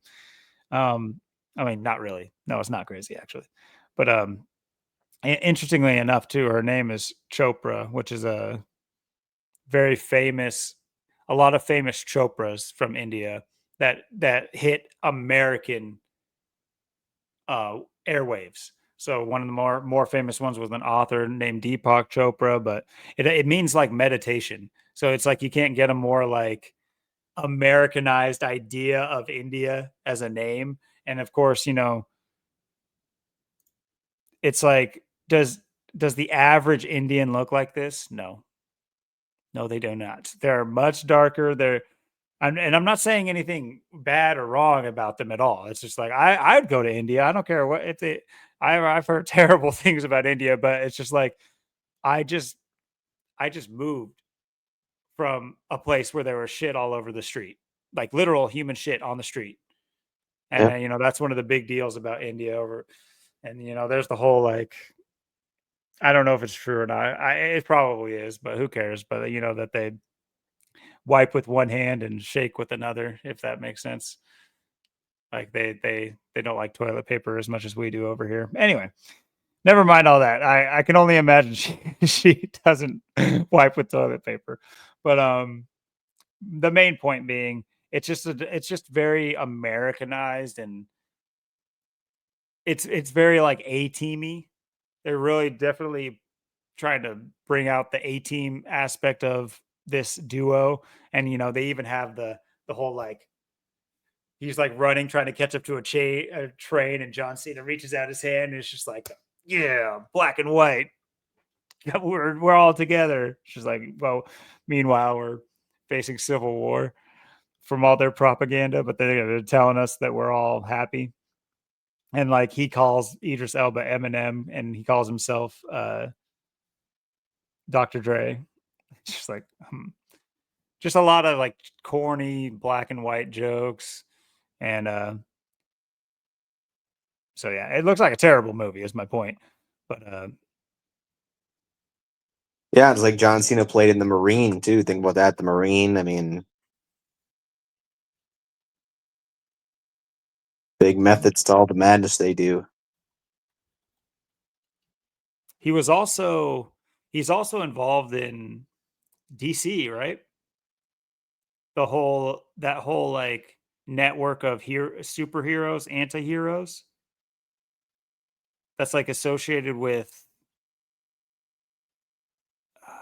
it's like Ansel, it's like the side world of like the Batman Superman world. Am I tripping? Like the Suicide Squad? Isn't he like involved in that? I think he is in something like that. I know there's some guys that have those.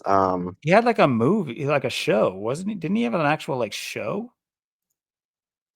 Am I tripping?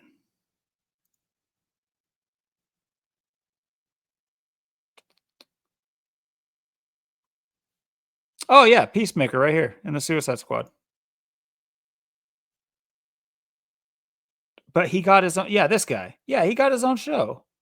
I'm almost positive now that I've seen his character, and of course he plays like he's typecasted for sure. He can't go too far out of who he is because he's so one dimensional. You can just tell.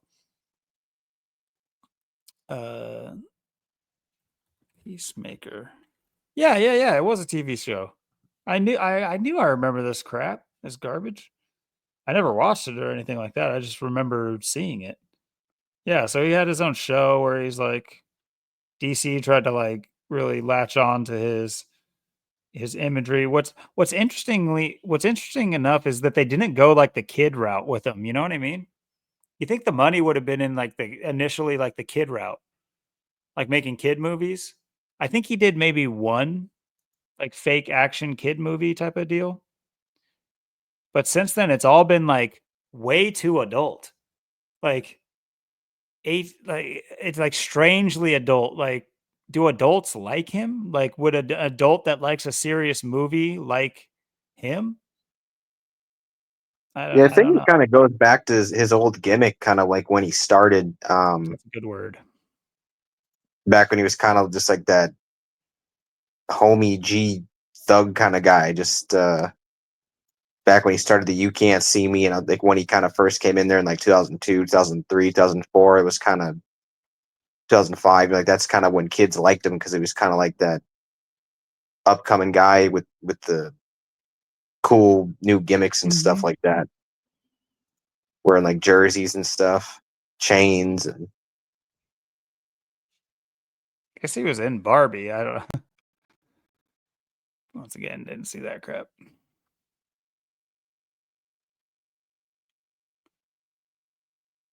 Yeah, so I guess I was. Oh no, Daddy's Home. That's the one he did. He did do a dad comedy, the kid comedy. I knew I. Hold up. He played a guy named Ferdinand, Oh man. or it's a movie named Ferdinand, and he had a role in it. That's just strange, guys. You're seeing this like real time. How many times would you hear Ferdinand in a year or in 10 years?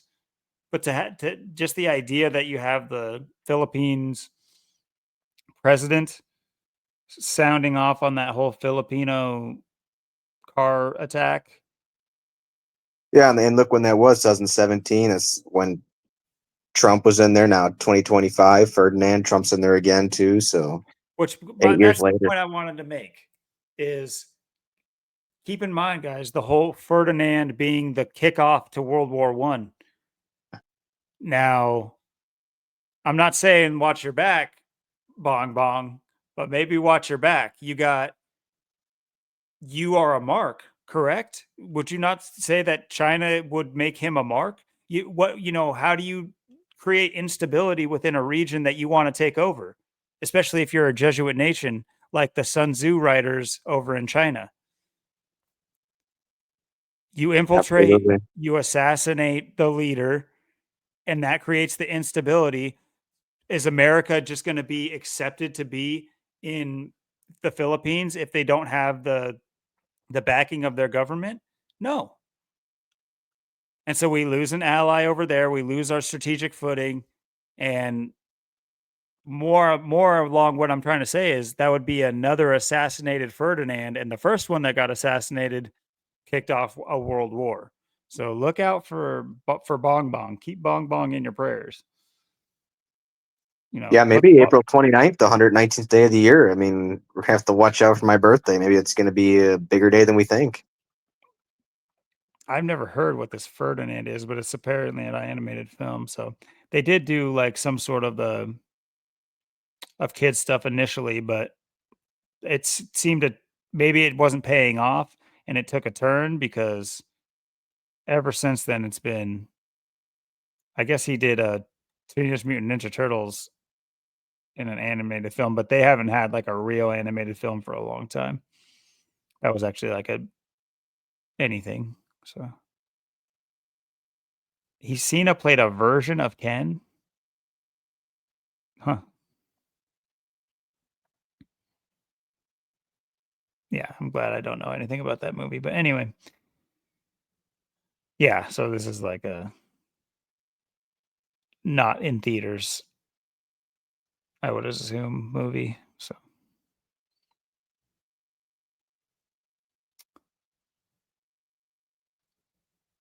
they're really pushing this. See, this is so strange how they just keep everyone together. The main actor in this is the Witcher actor guy, the guy who plays Superman for DC. And then you have John Cena, who plays in the Suicide Squad, which is a branch off of Superman and Batman. And then I don't know if you saw that, but Idris Elba was in the Suicide Squad with John Cena. And now they're doing Heads of State. And I Just got a interesting. stable. Yeah, that's a good word for exactly what they're doing. Freelance. That looks so good. Hidden Strike. Yeah, I Jackie think that one Chan? movie. What? 2 years ago?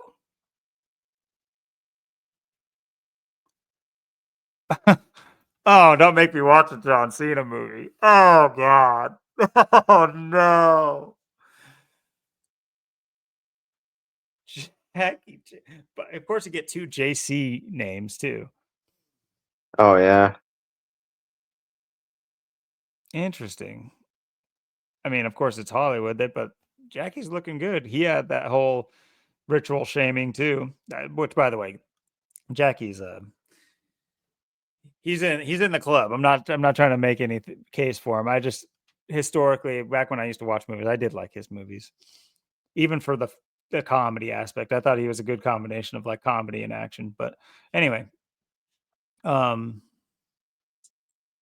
don't know if you guys know about his like daughter or whatever who like ritually shamed him, but that's a whole nother topic. We're about to hit the 2-hour mark. 2:01 almost. Interesting. I had no idea about this. So if that's ever free on YouTube, I might have that going in the background. Yeah, the only movie I've ever seen by John Cena was his first one, The Marine. That's the only one I've ever seen. That was back when I was a kid. Was it good? I remember it being decent. Of course, that was back in 2006. So Is it like based on a true story? From a story? No. it's honestly hard to remember. It's been almost 20 years.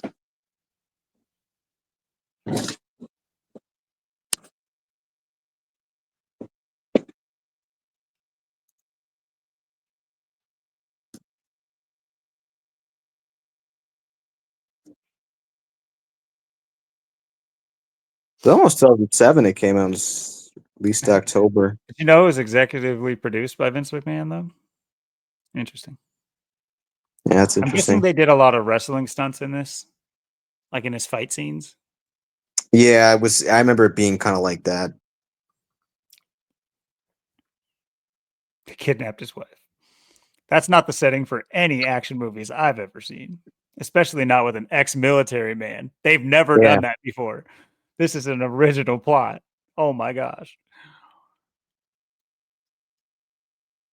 22 million. Yikes. Ouch. Ooh. ooh, But but I 22. mean, Vince is like Scrooge McDuck when he goes home. He just dives headfirst into the gold room.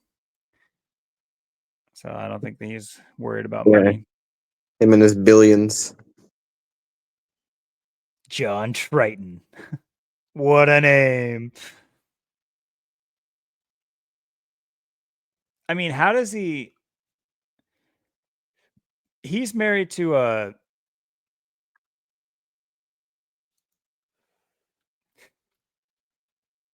Arab? I can't remember if she's not movies. I think she's Arab in some, or is she maybe just Indian? No. She's like Arab in some way.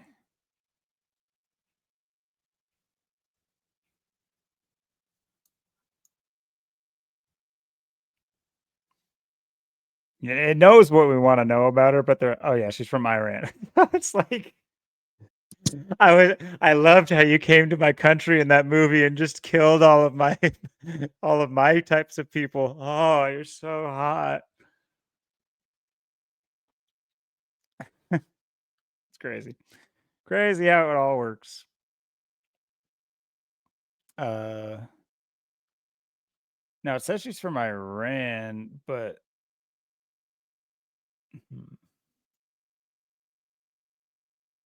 and she's made the circuit though. Motorola, Microsoft, Sonotype.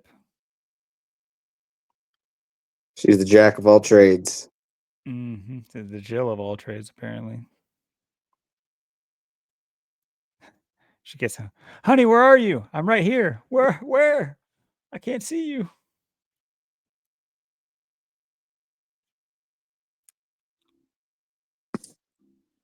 Well, My name is Shay.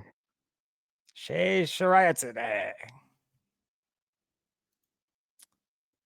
Interesting. Well, we meant to talk about WrestleMania. What I did want to ask you about though is I think I might have alluded to it in our first discussion about it, is like, why is Cody Rhodes the good guy? Is he a good guy? Why did they make him look like a slicked back, like greaser mob boss? Yeah, I really don't know what the. I know. Who likes him? He looks kind of boring and not like the good guy. So why is he the good guy? What did he do to be the good guy? Yeah, see, this is the thing I don't understand. I mean, this is just the thing. I mean, Cena's last WrestleMania's last year, finishing up in December, whatever. So of course he's was signing his contract. Hey, your last year, whatever. You're going to be a heel. You're going to be a bad guy or whatever. So you're going to do whatever this or do whatever that. But yeah, Cody Rhodes. I remember he started like kind of back when I was kind of when I stopped watching wrestling. But he's.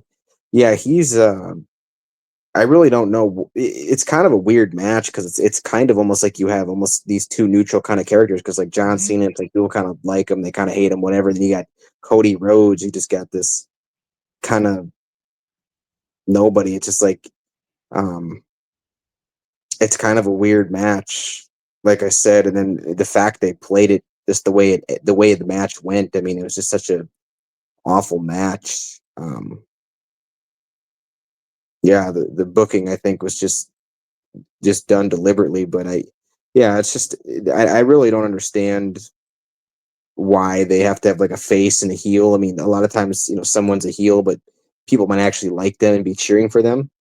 So it's kind of weird to have someone that people actually like, or maybe they might think that it's going to be a bad person, but then it might be more of a neutral person or someone people might like more. But then you might get someone they're trying to push, but they turn them into a heel and just become a heel. So it's kind of a I really don't know why they have to do that. Why they have to have this good guy, bad guy type thing. Why not just have the characters be the characters and stuff? But I think that's just part of it. I mean, it's no different than anything else. I mean, you got to have people that the right people to push, right people to get behind. You have the people that this guy's going to lose for reasons. This guy's going to be. It's like John Cena's got not only the most championship wins, but he's got the most match wins. He's won the most matches, and he's won the championship now 17 times. So he's just the guy. I know even like Randy Orton ain't far behind him too. I know Randy Orton won his match or whatever, but Pretty I don't funny. even I don't even know if I don't think I've seen the highlights of his match even. I don't know how I think his match was a lot better. Watch out, watch out, watch out. Out of nowhere. RKO. Slithering in. I gotta get those sound bites, dude, just for whenever. So good. Did you ever catch those memes back in the day? Where Randy Orton would just come out of nowhere and just Oh yeah. uh RKO people. It's like when people would like slip and fall and they would like make awkward positions, they would like hyper or superimpose like Randy Orton coming in and just like boom. In fact, I think without sound, I think we can get away with it.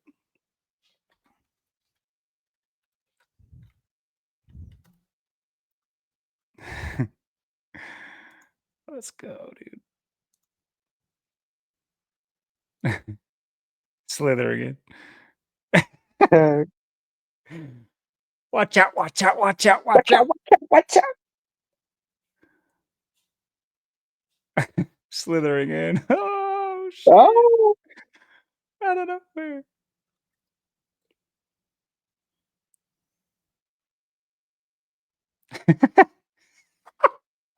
Climbed up the ladder. It's a ladder match. Oh shit. Off the top rope. Oh, oh, into the water. that's a big move. Oh, Oh, he's done. Oh, man, he got oh, off the oh, car. Let's go. Oh shit. So yeah, I mean, there's no shortage of RKO memes. Those are one of my absolute favorite memes to ever like grace my path. I agree with that one. That the Randy Orton ones are superb. So I mean, I've never seen a single Randy Orton match, but he's one of my favorite wrestlers of all time, if not my favorite. So I mean, I was gonna. I mean, there's so much to talk about this whole WrestleMania thing. I know it's come and gone now, and like you said, it was anticlimactic, and that's what the fans were saying as well. Um, what's interesting though, we talked about this initially too, but the whole Caesar's Palace connection with this is a major event. This is a major, major event for the US. This is Super Bowl-esque and of that magnitude, and a 2-day event, but also it's just, you have the Pope die right after, and you have this Yeah. huge Sin City Caesar's Palace event. And I mentioned that I think a lot of people would say like the best match in at WrestleMania was that head to head to head between CM Punk, Seth Rollins, and uh,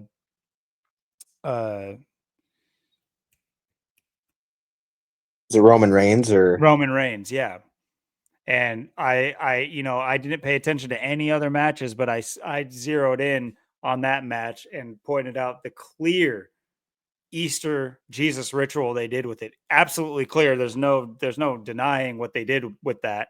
Um, Down to the betrayal, down to, of course, him dressed and looking exactly like Caesar Borgia, but Jesus, and posing multiple times, hands out, doing the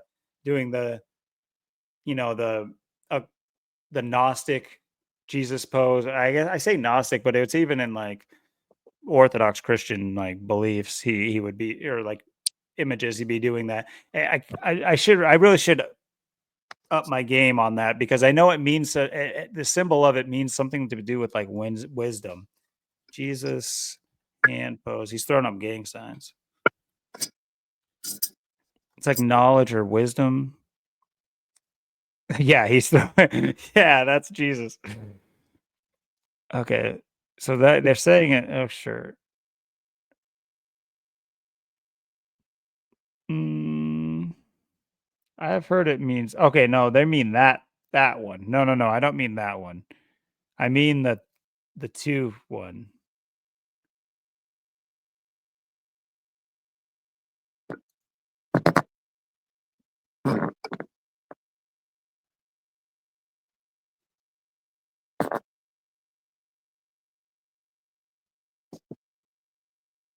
No, not this one. All right, I'll do my proper research and be ready for it next time. But anyway, Seth Rollins was doing that, multiple times. I highlighted it in the WrestleMania episode we did. So go check that out. What was that, last week? What am I talking about? So yeah, go check that out if you haven't seen it. It's clear what they did, and really quite hilarious too. But yeah, a lot of people were saying that was like the highlight of the whole event. And I mean, knowing what the headliners were, I wouldn't argue, honestly. I don't know what else others. I mean, it's more star-studded, I would say. I've definitely heard more about Roman Reigns than I've ever heard about Cody Rhodes, and I know that's me being on the outside looking in, but I swear, I mean, first of all, it's just Roman Reigns is such a wrestling name, holy crap. But oh, I mean, I didn't even mention the whole part of with Roman losing um to Seth Rollins, the Jesus figure. So anyway, but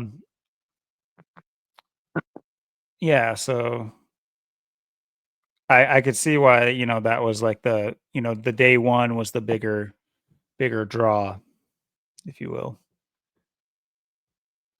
And maybe one day I'll like look over highlight reels and something, and I can see what they're talking about. But from what I know, like the biggest stunts performed were actually by that Fatu guy.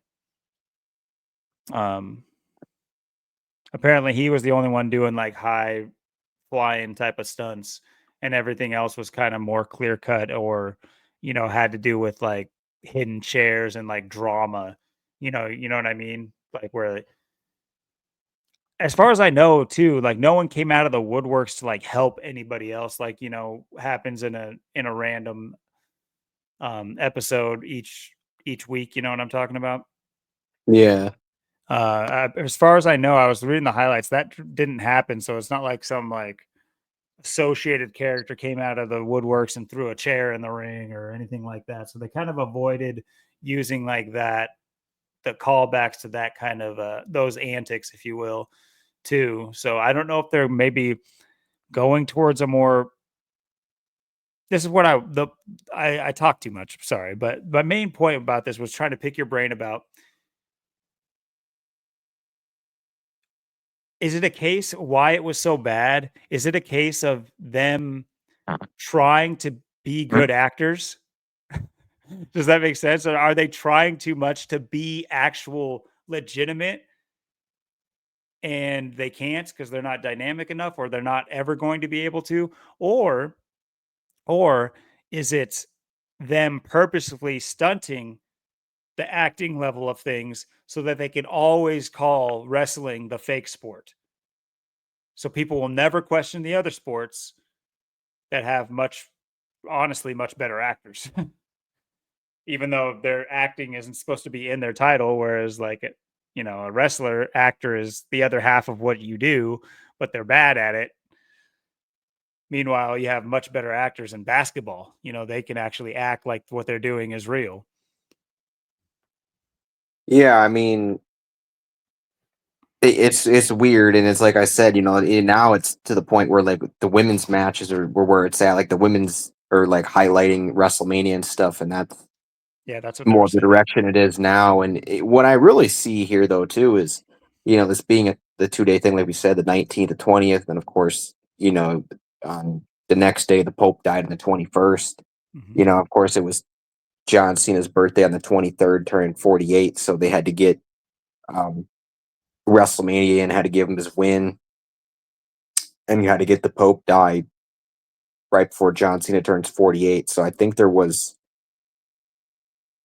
just really, I really feel this one was just a more of a mockery to your face, um, because of what was at stake and everything tied into it. Uh, Probably compared to more than other years. Because like I said, some of the matches were good. I don't think I've seen the Randy Orton one. Maybe I've seen a little bit of it, but I mean, some of the matches were pretty decent.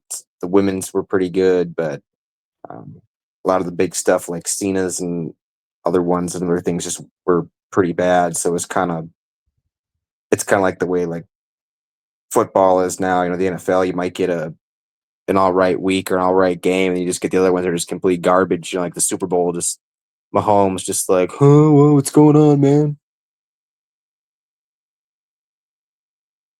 It's a good point. I didn't know Travis Scott was in the ring.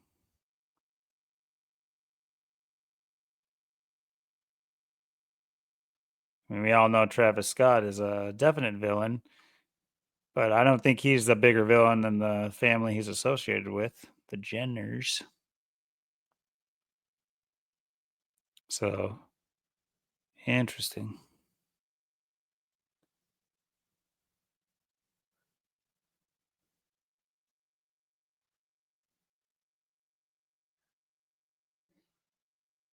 I don't want to read all this right now.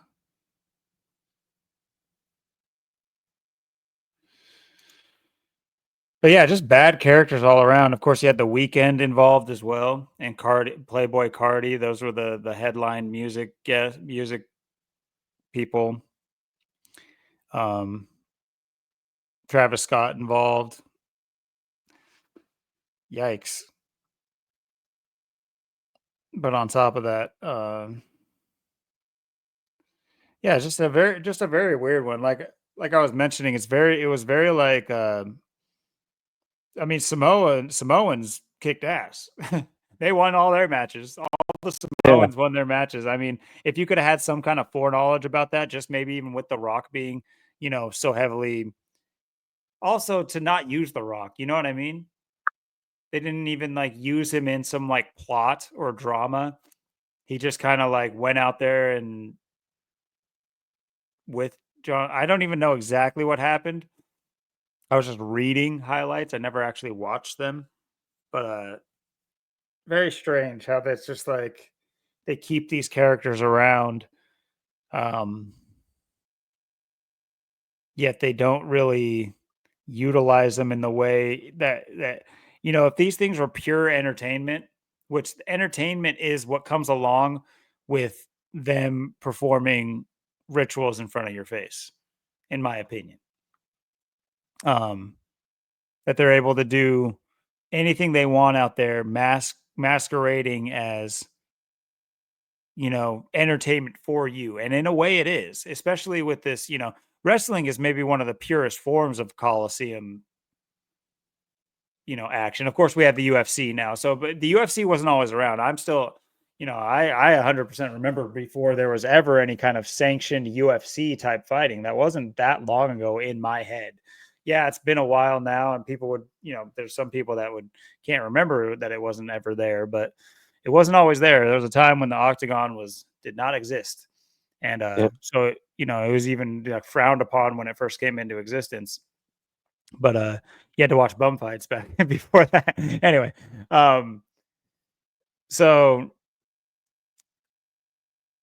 it does scratch that itch for a lot of the American populace. Unfortunately, I would say.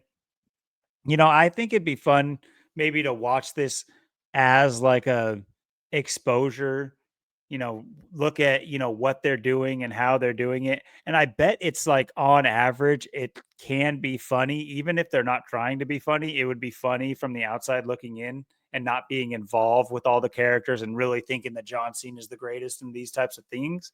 I bet it'd be watchable in that regard. But the fact is you have these people that are they're glued to this for it's very hard to understand. It's actually very hard to understand, personally. Like I said, I did watch wrestling with my Mexican buddies way back in the day. It was like 6th grade, and I did enjoy watching it with them. And then but I enjoyed more, doing real wrestling moves like putting like 3 mattresses out in the living room and like having a little Royal Rumble. That was more fun to me, but um yeah, it's just, it feels that gladiatorial combat type of itch, but at the same time, it has so much, yeah, I guess bad acting is the best way I can put it, mixed into it. And for personally, I just don't see how you get that many people, especially adults. I made a concession for women a couple weeks ago. I can't remember even what it was. But I'm misogynistic and I'm also like uh adultistic. So I'll make this concession for the kids who like wrestling too. Because for them, actually I don't want kids to come up clinging to things that aren't attainable. But at the same time, activity and certain aspects of it. First of all, I don't think wrestling really is truly for kids. I mean, they're out there doing uh lingerie matches. So that's another facet of this that I always thought was kind of like strange how sexualized the sport is. But anyway, yeah, I'll give that concession for kids that that like wrestling and everything that but the full grown adults that still are stuck between it's like, yes, they know it's fake because they've literally come out and said that it's fake, fake. And I'm not trying to take away everything from them. I understand that I'm not trying to go out there and jump off of the top rope and jam my head into somebody's midsection, even if it is scripted. You know what I mean? That's still like a Right. crazy thought.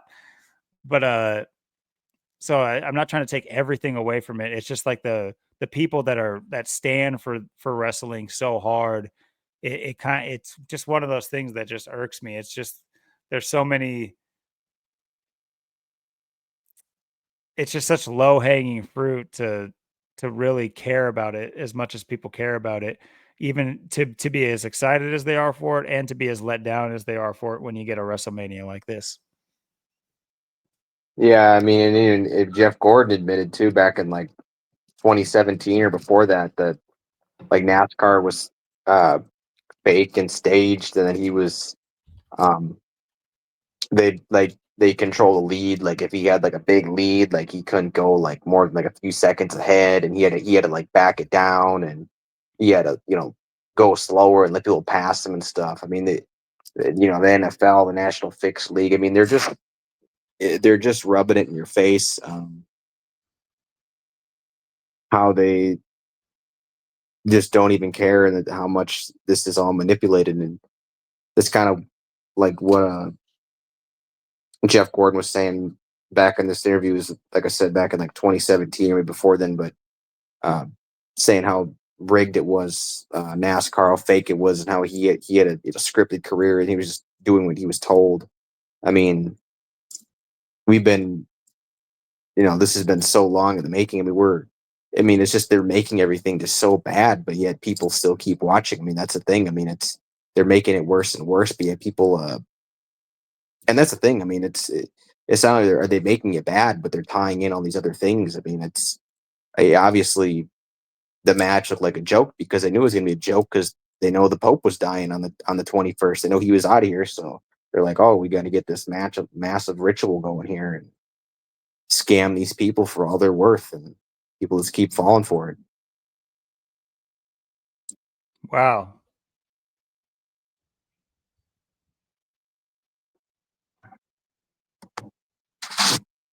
Dang. I didn't know. I had no idea about this. And apparently this was a big cause of him leaving. At least very interesting.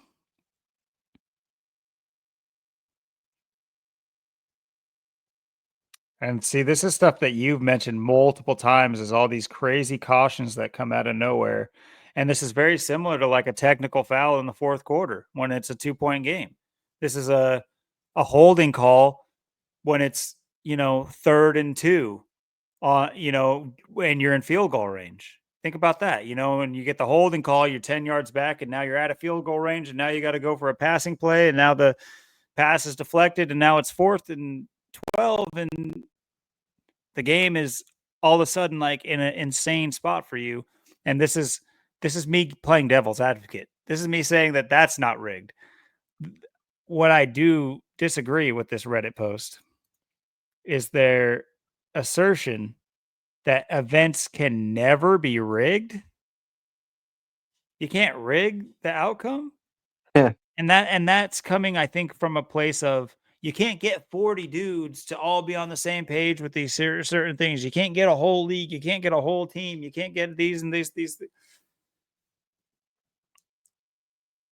at work. It's never work is not generally ran by the whole team. To an extent, it is, but even ones that espouse that the whole team, great job, team. It's just like team implies that everyone has a role. Not everyone's role is the same on the team. So if you have the two main characters of your team, the two main roles of your team in on something that have the most say and maneuverability and all these things, fixing things as they go, who's to say they can't rig a game, rig, I guess you wouldn't rig work, but I'm just trying to use that as a layman's analogy. But no, it absolutely, you can absolutely manipulate the course of the day around you. Uh, so the idea, and that's being paid what, minimum wage or just barely higher. So imagine 6 figures, 7 figures. Come on, people. It's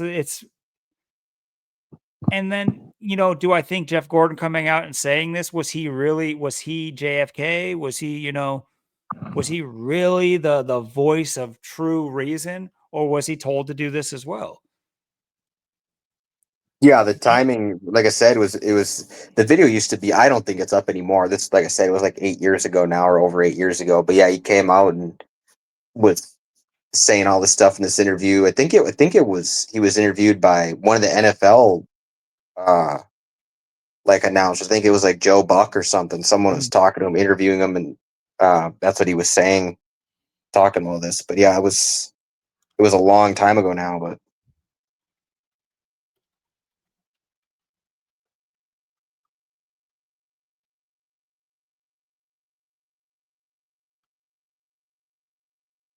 I know a lot of that stuff back in the day, from back in the day, is gone now. The old videos and stuff.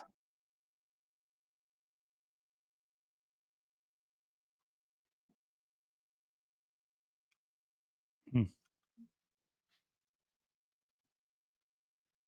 Well, I'll look into that and see if I can find the videos and stuff, mainly because I want to watch it, but also it's just interesting. I mean, and this is not just NASCAR. This is every single sport. And I don't know if you saw it in that little article there, the little Reddit article, but they were equating it to sport entertainment, which is funny because you mentioned the NFL, and that's what they filed under a lawsuit, a gambling lawsuit they went through, was that they are sport entertainment. So they did not have to. They did not. Um, it had to do with fixing sport.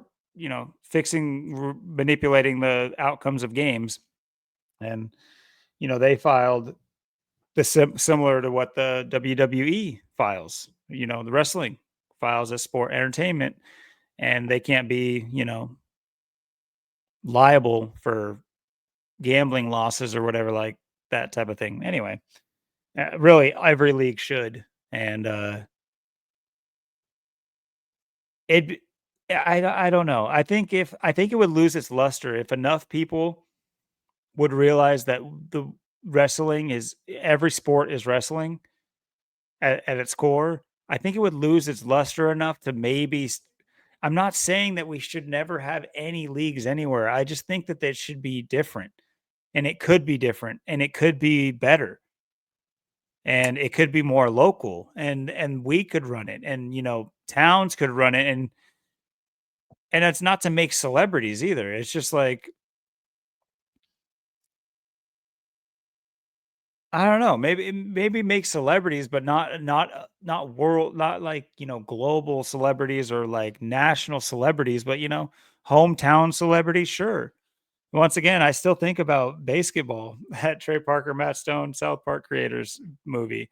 It's so funny their take on it, but it really does hit like a great point with all of this, which by the way, if you guys aren't familiar with Trey Parker and Matt Stone, like I am sure you guys know about South Park, but if you're not up on like who they are, it's very strange. It's like they're the definition of sellouts. Of course, you have a very Jewish uh, Matt Stone and very not Jewish Trey Parker. I could have those back. I could have those backwards. I always mess that up. Honestly, I did, and I still don't remember. I've been to South Park, Colorado, or they call Fairplay, Colorado. Mhm. It's up at like 10,000 feet. Yeah, this movie came out in '98. Of course, Team America's too. It also highlights a lot of the propaganda wing of movies and war and politics. It does a great job at that because the guys who are running the world are the actors in this movie. You'll see, if you watch it, you'll have known that. Um, Orgasmo. No, I never saw that one. That's interesting. Uh, let's see. Anyway, what I was trying to say about them before that. Okay, yeah, I did have it right. Okay. So what I was trying to say about them is that they're kind of the definition of sellout. In fact, like in the movie, they play sellouts. Like initially, they want their leagues to stay local, and because they invented a sport called basketball, and then it catches on, and like all of a sudden, before you know it, they have sponsors and people. They have things that they're beholden to that they never wanted to be beholden to, but they also get made into celebrities, so that kind of catches they catch up with get caught up in the fame of everything and they become sellouts, especially his character. It's pretty funny though. Anyway, they become super sellouts. And what's interesting is they have become sellouts. They used to be so on top. I think this interview, even in fact, like, is this? I think this is one of these interviews where they're, I mean, they used to go in on celebrities, like all the way in. Like they would like pull the carpet out underneath of like all the celebrity stuff. It almost felt like they were real the way they would go in on these things. It was like awkward how far they would go on their little in their interviews that they would get and stuff. They would go. I mean, I think that was a lot. obviously with hindsight, I can understand that they were building their characters. You know what I'm saying? To be that, like, they are as abrasive as South Park is. This is who they are, kind of people. But nowadays, I think they're very much more toe the liney, and so yeah, it's just interesting how they, the fame did get to them when that was their whole point, is that they, that South Park was supposedly, was supposed to be a showcase on quality over quantity. It's little paper figures. For the first like 7 seasons, it was like the most trash animation you could ever see. Like their mouths don't line up or anything like that, but it had nothing to do with that. It was like, imagine like every episode was probably made with like $10, just like recording equipment and stuff. That was like the biggest deal to make an episode of South Park. Because other than that, it was just construction paper. But anyway, yeah, they're pretty large sellouts, but they used to go crazy on celebrities. But then now they're celebrities, so how do they do that? Yeah.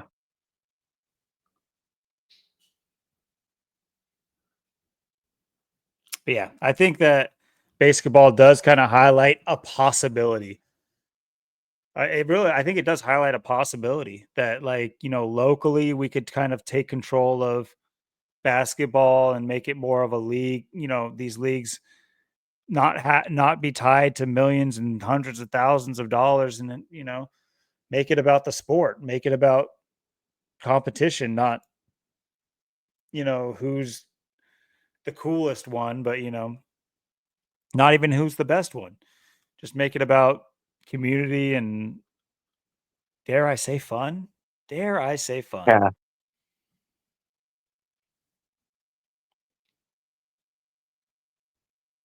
But somebody who's not having any fun, Mr. Popey. Yep. And there's a lot. Uh, I got quite a bit on this, and big shout out to Zach too, because I know he covered this too. I seen it too, where he was talking about, of course, the lining up of all this with gematria, the killing name. Mm-hmm. I kind of got some small things to add, kind of to what he went over too. But yeah, see, this is where it really comes full circle for me because, like I said, this is where I first heard of gematria back in 2008 when the song came out, and I didn't know what the word was. I'm like, what is this word, and how do you say it, and what even is that, and why is it in parentheses? And I had all these questions as to what gematria was, what the song was about. Um, Back in 2008, and this is where everything stems from for me. So this is where things really come full circle. So this is a really phenomenal story too, that this all went the way that it did and lined up how it did. And of course, Pope Francis fifth, death 52 days after Slipknot's performance of Gematria, the killing name. Of course, it was on February 28th. They decided to finally play it after they, said they're never going to play it except for the Pope. And of course, go figure, Pope equals 52, 25. Pope would die in 2025. Of course, Pope also equals 56 and 11. And Pope Francis also equals, it's got the 59. Mm-hmm. Like this was on the 59th day of the year. Going with all that, Francis got the 70, the 34, the 119, the 47, and Pope Francis the 59, the 58, like Freemasonry, gematria. Of course, got the Oh, and Pope, he 74. loves doing the hidden hand too, right? Good point. The Freemasonry.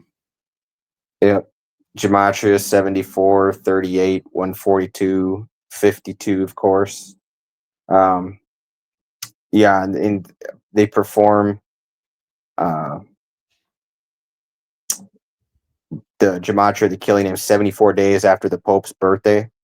Go figure. For another 74. There's tons of 74s. in all this, of course. Killing's got the 74, the 38, the 115, the 34. Of course, Holiday and English are both at 4 Zypher match, 74, 38, 115, 34. Jesus, of course, has the 74, the 11, the 61. And then you got, of course, Cross, 74, 34. The 20, the 61, Messiah, 74, 29, 115, a lot of 115s, like 43s. A lot of that in there. Parables, 74, 29. Of course, it's got the 52 in it as well. Gospel, 74, 29, 88, 25. Another one, Joshua, 20, 20, or 74, 20, 88, 34. Another name for 34 Jesus. is everywhere. Mm-hmm. Lucifer, which also Jesus was in his 34th year of life, correct? When he supposedly died. Yep. Lucifer, 34, 38, 115, 43. So you got 115s everywhere, 43s everywhere, 88s everywhere, 25s, Energy, 74, 38, 88, 25. You got Occult, 74, 20, 88, 34. So What's you just interesting see too how, is you have the Lucifer 115 and the Messiah 115. Interesting in that list, because if you think of 11/5 November or 5th of November, Guy Fawkes Day, he was kind of made into a Messiah. He was captured and killed for trying to blow up Parliament, and obviously Lucifer was captured and cast out of heaven for trying to blow up Parliament, basically, basically, in another way of speaking. But yeah, go ahead. Sorry, this list is crazy. yeah, I mean, this is a monster ritual. And they perform Gematria the Killing Name 83 days after Corey Taylor's birthday. And of course, the song Gematria the Killing Name starts off 12/08/73, which is Corey Taylor's birthday. And Corey Taylor, of course, is 51. He turns 52 on December 8th. So he is in his 52nd year of life, anyways, and he turns 52. So the timing is perfect. And of course, like I said, it was 83 days after his birthday. And you have Pope Francis, or murder equals 79, 34, 83, and 38. Rome equals 51 as well. Like Corey Taylor's 51, 24, 57, 21. Catholic has got the 71, the 35, the 145, the 46. And Slipknot also has got the 35 and the 46 as well, to go along with all that. And of course, Pope Francis dies at 7:35 a.m. April 21st, Rome time. Of course, he would die of a stroke, and go figure, stroke equals 88, 25, 74, and 38. It's just The same numbers we just keep bringing up here. It's just, and it's amazing. When Corey Taylor said he would never play Gematria the Killing Name again unless it was for the Pope, that interview was on 5/4, May 4th. So the day of the Texas race is going to be, and that was on, and this was 2 years ago in 2023. And of course, Jesuit orders got the 144, the 54, the 72. It's been a lot of 144. I mean, Mark of the Beast as well equals 144 and 54 as well. It's got the 81, like ritual. And another huge thing was there was 666 days from the and the interview. Pope died on the 23rd of April. So the Mark of the Beast has 23/4 as well. Or he died on the 21st April. Yeah. Oh, he died on the 21st. Never mind. Okay. Yeah. Cena's birthday was the 23rd. Cena was that's the other Yeah. thing I'm thinking of. Interesting that Cena has the mark of the beast kind of set in his name. Okay. And what's Sorry. amazing is the performance of Gematria, the Killing Name, on February 28th is 666 days.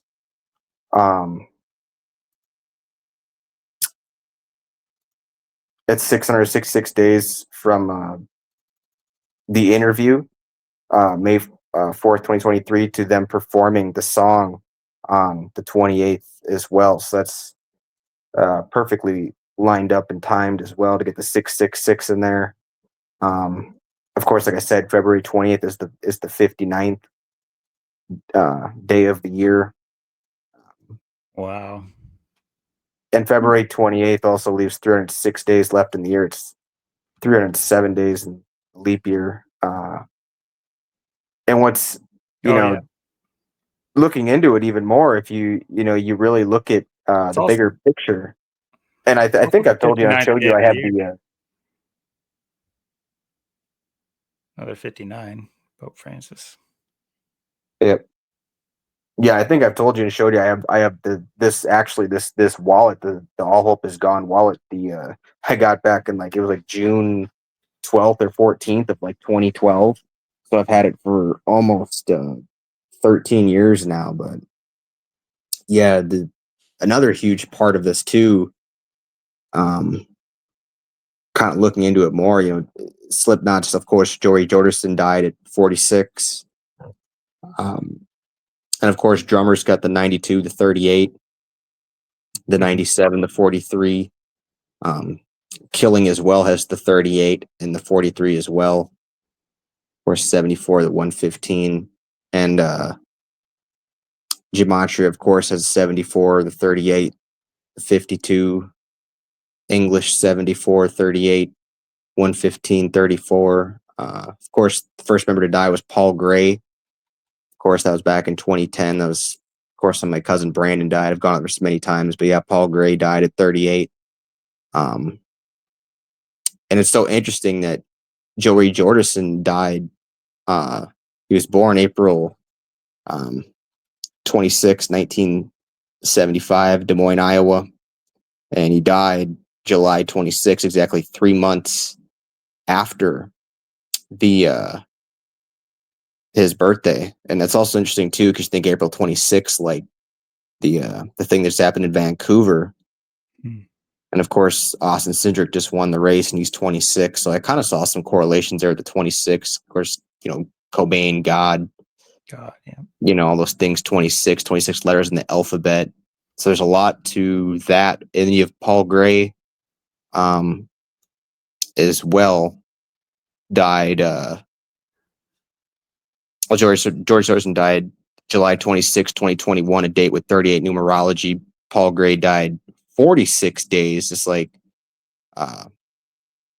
Joey Dorsey died at 46. Sacrifice, of course, equals 46. Paul Gray died 46 days after his birthday on the 144th day of the year. Of course, like I said, sacrifice equals 46, 62. And who can forget his earlier band, Anal Blast?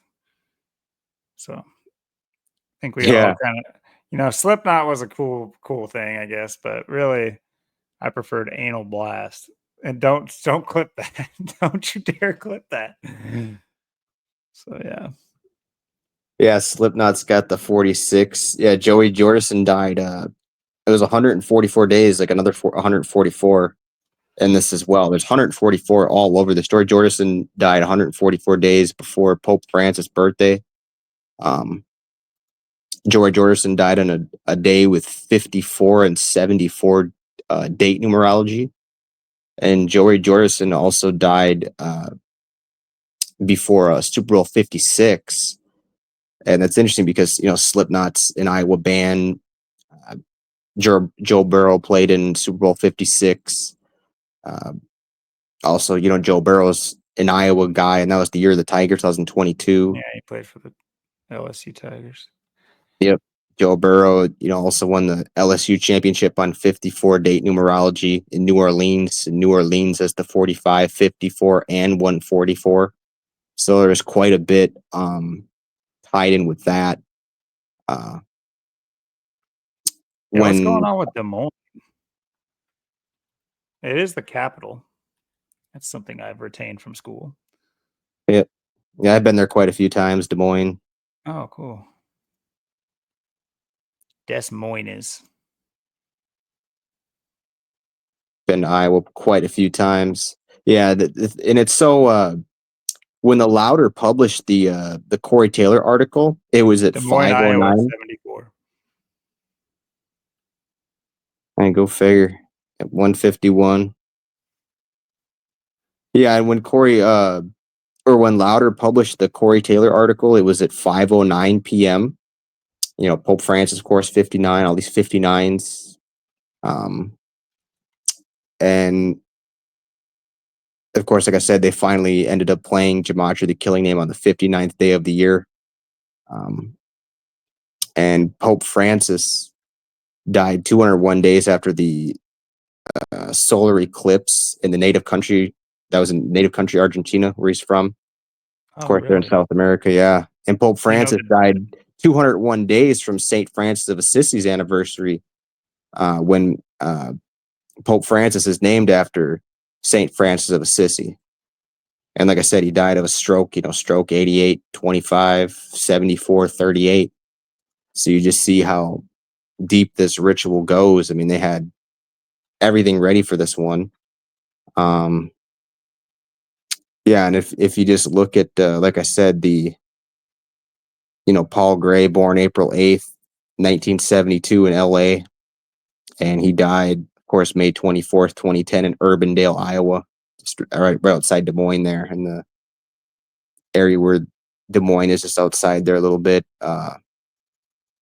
And Joey Jordison, born April 26th, both of these two April birthdays, 3 years apart. So when the news broke Kurt Cobain was dead there April 8th, 1994, that was Paul Gray's birthday. Go figure. Oh, wow. Yeah, and Joey Jordison, like I said, just 3 months after his birthday, he ends up dead. And it's so interesting, too, how, you just, like I said, look at Paul Gray. I mean, Paul Gray, it's got the 38, dies at 38. It's got the 115, the 43, which is all over everything we've been talking about, the 115, 43. Even his middle name, Dedrick's got the 54, the 45. And his full name, Paul Dedrick Gray, has got the 74 and the 88. First of all, Dead. His name too. Dedrick, yeah. Yeah, Paul's got the 58. Gray's got the 21, 51. Yeah, and you look at Joey Jordison, too. He's got both these guys got interesting names. It's Nathan Jonas Jordison is his real name. He's got the 77. Nathan Jordison's got the 81. His middle name, Jonas, has got the 59, which I find that kind of interesting. Nathan's got the 58. Jordison's got the 112, the 41, the 49.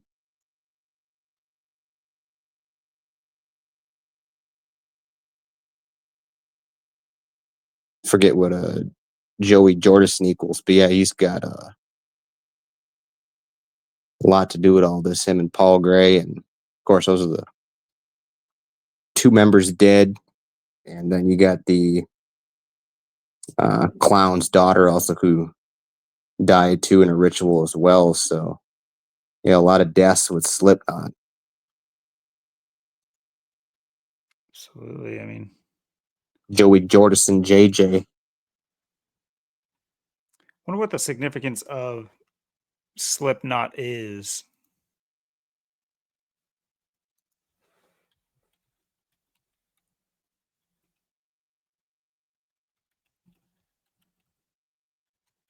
I mean, I know what a Slipknot is, but it's easily undone.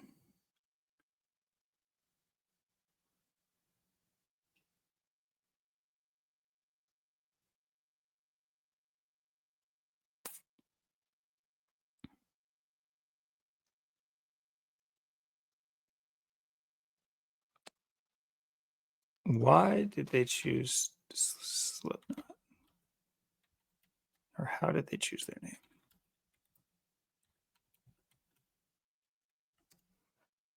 Joey Jordison came up with the name in Okay, I see. 95. Yeah. Him and Paul Gray formed the band along with Clown in 95. So those are the three starting members. Two of them, of course, are dead. And then, of course, like I said, the Clown, the other guy, he had his daughter, like I said, sacrificed. So all three members have had a death. Two of them are gone, and the other had the sacrifice. The knot itself is a symbol of connection. A slip knot is not a good symbol of connection. That is the worst one. Oh, yikes. That's hilarious. Sometimes it's just so funny when artists want to be more artistic than like than logical. It's like, yeah, the slip knot really signified our close bond that couldn't be broken. It's just like a slip knot. Wait, what? Okay. But yeah, I mean, we look at the big winners. I mean, I know Zach's talked about the potential for Corey Taylor to, watch out, but I mean, you talk about big winners of the Death Olympics, and he made out like a bandit. You talk about uh, uh,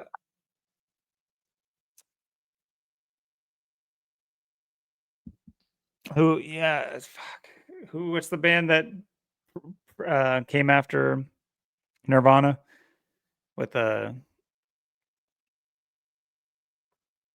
I don't know why I'm just blanking on them. Foo Fighters? Yeah, Foo Fighters.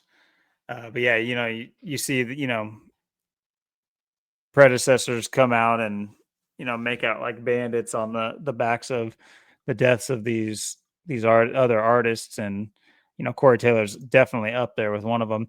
And then you have articles like you're referencing here where he's just like foaming at the mouth to sing about gematria, but his other bandmates don't like it, and meanwhile those other bandmates drop like flies, and all of a sudden he's performing it.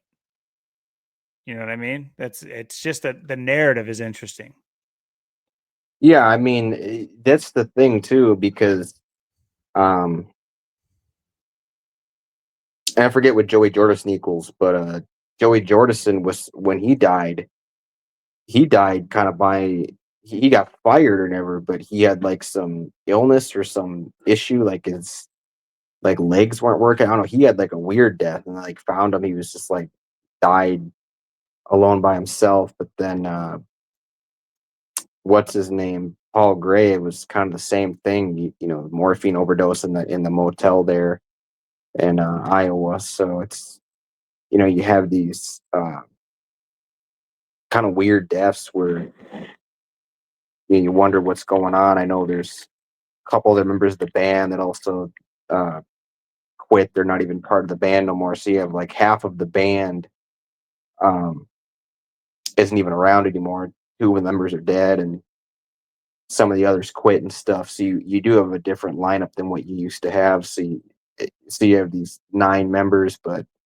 this was of course, the last album where all 9 of them from the first album to the fourth were all the same, and we're all still in it. And then, of course, like I said, they had that uh, deluxe album or whatever that came out in 2009, like a year later, and then of course that had the songs that I talked about before, the um, Child of Burning Time and Till We Die and Vermilion Part 2 Bloodstone Mix, and go figure. I mean, the last song was Till We Die, and Who Dies? Paul Gray in May of Yeah. 2010. So it's perfect fit.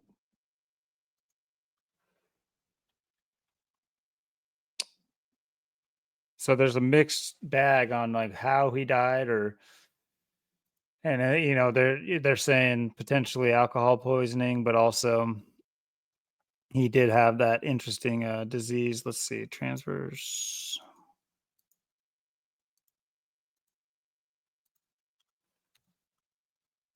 Oh, yep, spine disorder. Yeah.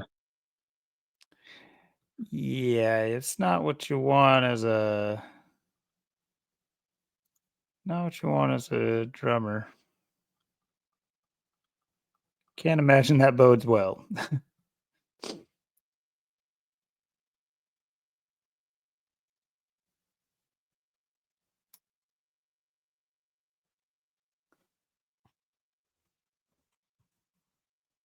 Interesting because we know, Seattle played such an important role in Kurt Cobain's life and death.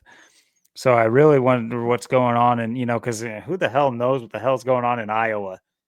It's just never brought up. No one cares about Iowa. It's one of those states. It's like you never Right. hear about Iowa, Nebraska, Well, and we've talked about too on this Dakotas. panel as well how all this is connected. I mean, there's a Des Moines right here in Seattle. You got Des True. Moines right there, and then you have Des Moines, Iowa, and you had Nirvana, and like I said, I mean, you have Slipknot, and you have Nirvana. Kurt Cobain dies 94. You got Foo Fighters coming up in 95. Slipknot starts in 95, and look at the people that started. You got April birthdays, Joey Jordison, Paul Gray, and Paul Gray's birthday is the day Kurt Cobain's body's found, discovered. The news breaks. I Mhm. mean, go figure. I mean, and then a year later they're starting Slipknot. So it's what you got to look at. It's you got um, a ton of tie-ins in so many ways. I mean, not just in the years like 94, 95, but you got the Des Moines. You got kind of because Nirvana and Slipknot are pretty much like the two biggest bands that last like 30 years. So this is Yeah. pretty much like who everyone looks up to and knows in like the rock and metal world. So it's like, and that's kind of what you have. I mean, you look at now, it's like Corey Taylor and Dave Grohl, they're like best friends. So you got, um, Really? I didn't know yeah, that. I think they're pretty close. Yeah. Or at least Interesting. yeah.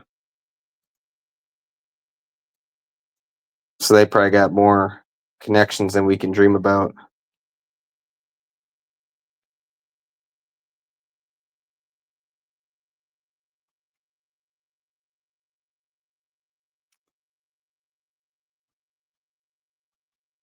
I'm sure there's more behind this, and I'm sure that I mean, I can only be, upfront. Homie looks like an absolute agent, in my opinion. And when I say agent, it doesn't mean like FBI suit and I mean more like a hidden player that's just like I don't know. It's it's like there's NPCs and then there's like other players. And he just looks like a player to me. He looks like he had he has a bigger role in all of this, and another part of what I mean by that is that he's fake. So I say he's real, but but he's real by being fake. Like I don't think the character he's built is necessarily who he is. It's just the character he plays. Yeah, of course, like I said too, he's got his other band Stone Sour with Jim Root. Oh, I don't think Jim Root's part of Stone Sour anymore too, but of course they're both Stone Sour 38, 52. Interesting. yep.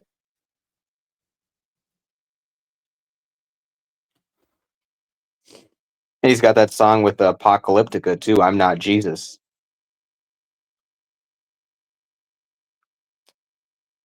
And I think that's his only song with them too. Go figure. I mean, I'm Not Jesus, and that's your only song with them. It's like, Apocalyptica, is that the one that had that had the show? Or no, that's a different band.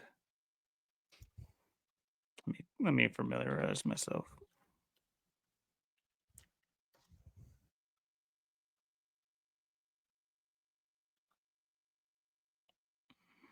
Oh, they're from Finland. From Helsinki too, from hell. That is I say hell because it used to be called hell. And hell wasn't always considered a bad thing either. Hell used to be considered like a good thing. Anyway, that's a rabbit hole I'm not going down right now.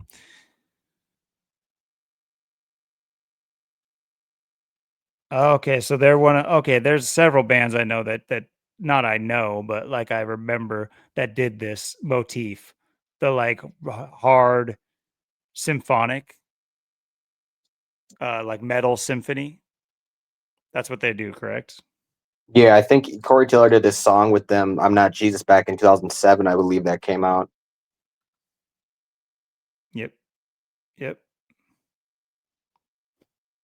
On the Worlds Collide. I if you guys can go back to that episode I talk about, it's the Luciferian Undertones episode I put out. But I don't listen to music the same way I used to listen to music, and I really can't listen to music the same way I used to listen to music. But so many times it's just like I can pin the theme and idea behind an album or songs just based on obviously their title, and not the like duh kind of idea like, oh, the title says I'm not Jesus, I bet you he's going to talk about how he's not Jesus.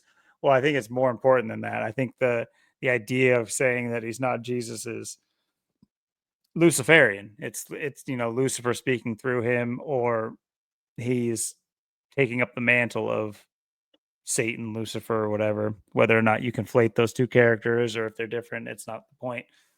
Um, it's these people who venerate mystical beings or mythical beings, whichever you believe. Doesn't matter what they believe. They believe something does exist, or at the very least, they believe in the power that it can bring them by pretending it exists. And I do think that that's a powerful thing, because you take a look at the organizations like the Jesuits. Look at what they've been able to do, rallying behind a message and a cause, whether or not it's true or not. Whether it's true or not, they have a plan, and they're able to put it into when you have enough people, and of course they have all these umbrella organizations that they're able to tap people from. And someone will come up to me and be like, the Jesuit, they got to do 8 years of school at the Romanian Valensky Institute of Higher Clerical Papacy Vatican Training Regimen School. Yeah, and then they got to do 4 years of training. It's like, yeah, I've read all that. I read all the things that they're supposedly have to do. Do it. It's just like, yeah, there might be an aspect of that for uh some clerical reasons, or maybe they are fulfilling roles in their as archdiocese and they're actually talking to real people, some of these people, bishops and such.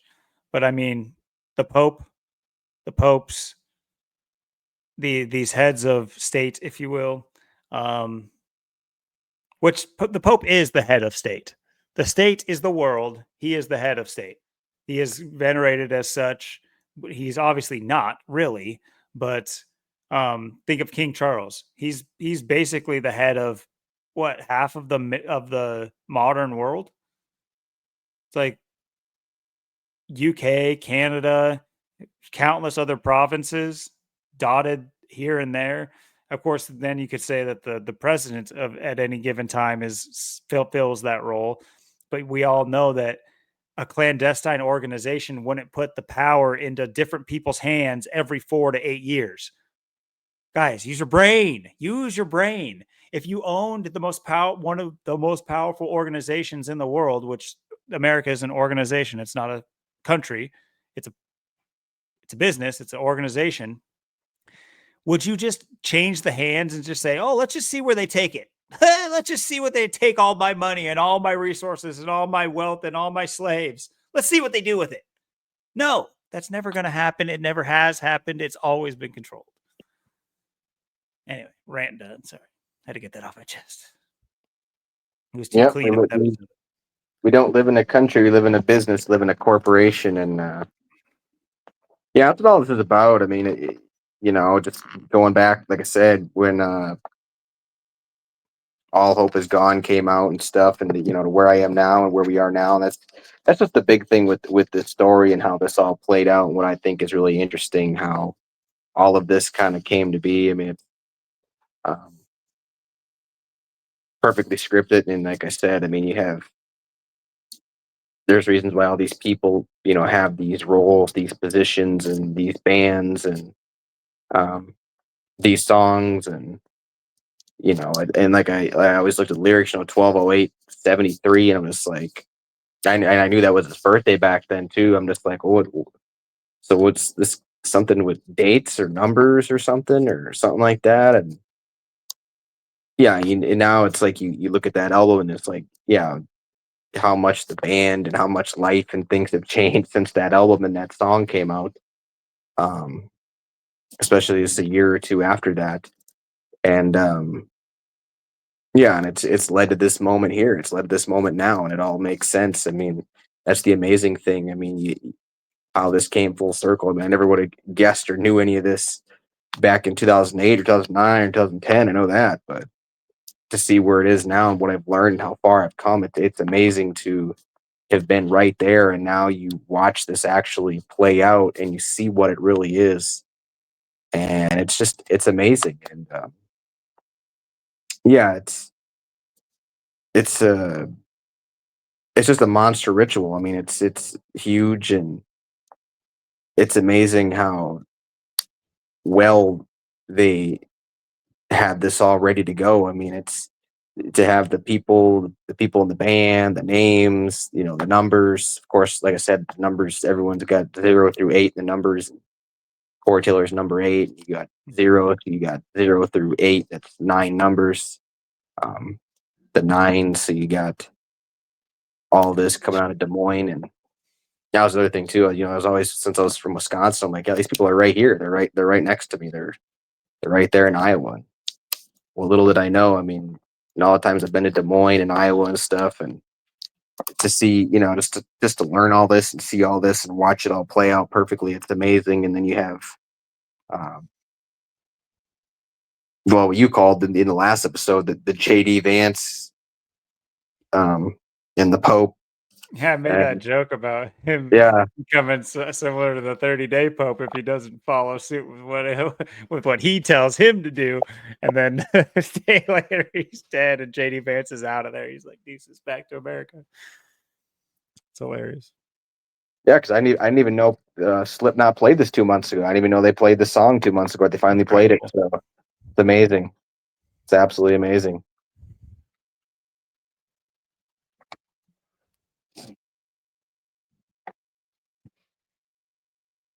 Hmm.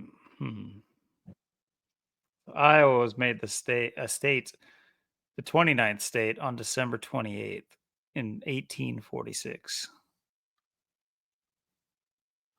Sure, that has something to do.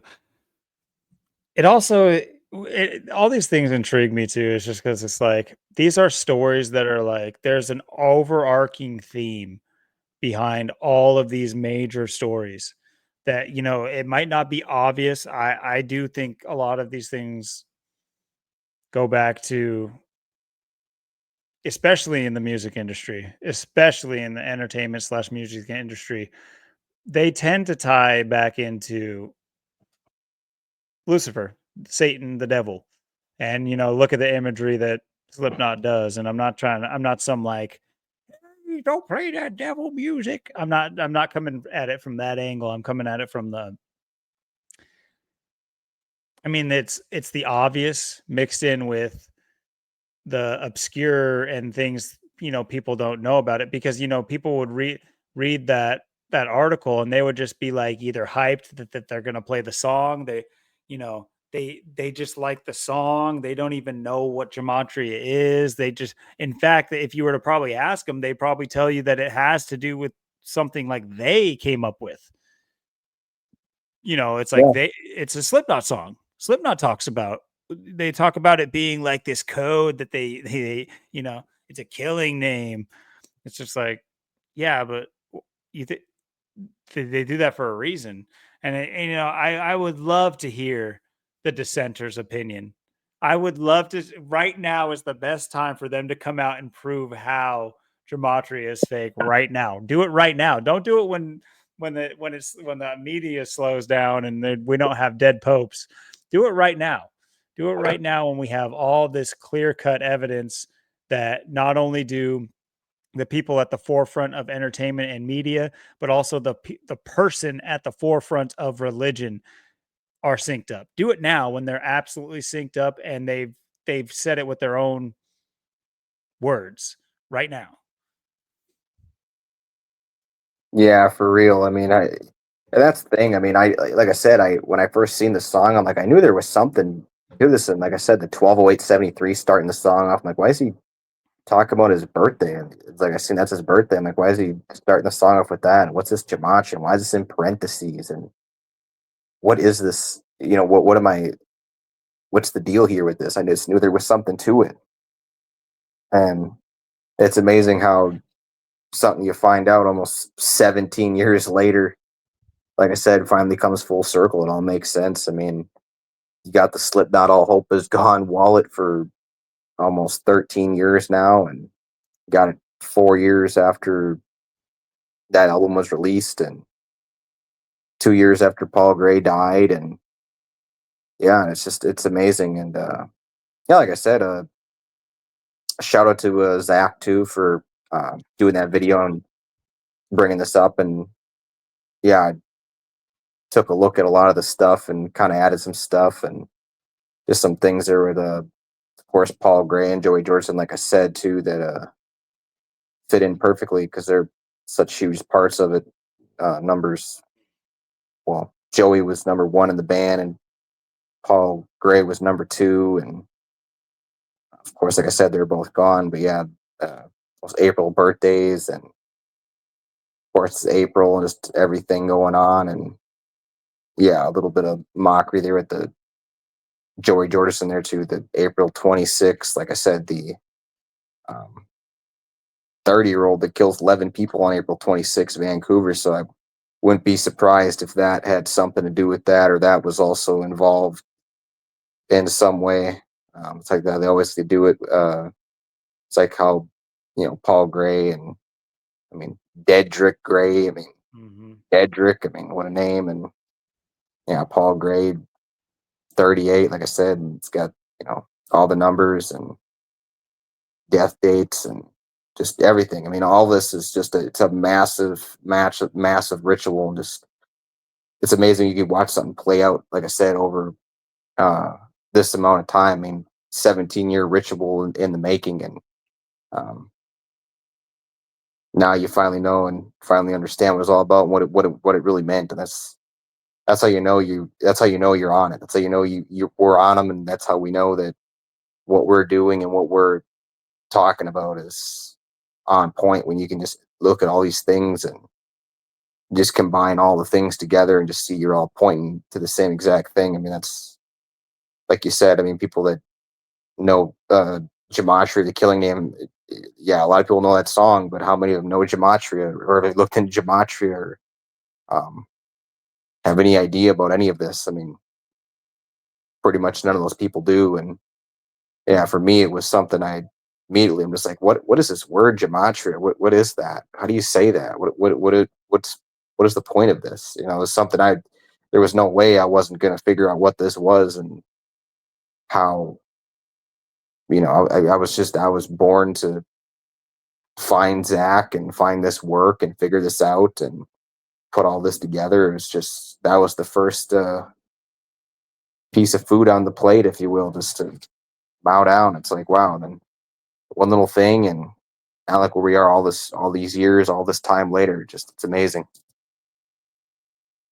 I had the thought the other day. I should have texted you about it because it is kind of related to what we're doing and the message we kind of talk about and why we do it. And this is much more central to a message that you talk about a lot, and that I fully agree with. It's just that you have said it multiple times. Is that we're kind of these like special kind of chosen individuals, and it's like as much as I don't consider myself that, but I do know I am. You know how that is. It's not humility even. It's just like it's interesting, but we'll get into that another time. But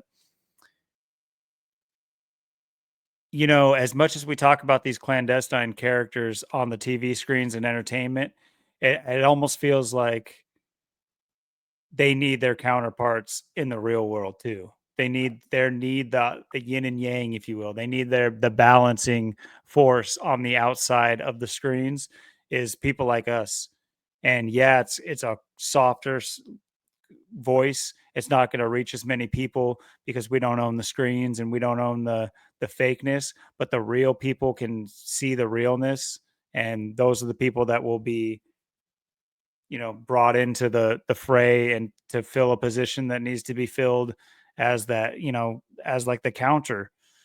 And so in a way we are clandestine too, you know what I mean? I was thinking it in those terms. It's just like I think about these things of how they're like clandestine from humans, like humans are making these characters and like something else is making us. Yeah, I mean,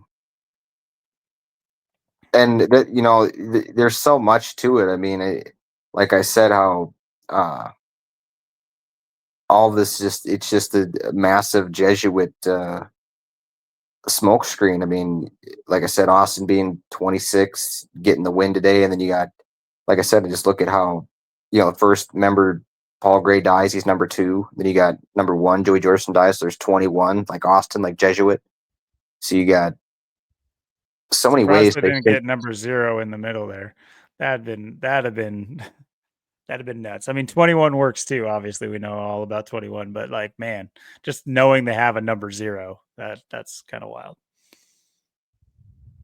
Yeah, I think he's still in the band. That was Sid Wilson. I think he's still in the band. I know number three ended up like quitting. I think number five too, Craig Jones. I think he ended up quitting too. So Mm. I think they're down to half the members they used to have. So yeah, a couple are dead, a couple quit. So you got a mixture of who's in, who's out. But yeah, this was Maybe they'll get a woman frontman singer like Linkin Park. yeah. They're gonna get a woman in there. Yeah, I could see it. Maybe a little Indian girl. Yeah, They're everywhere. They're like Teslas right now. No, I'm just kidding.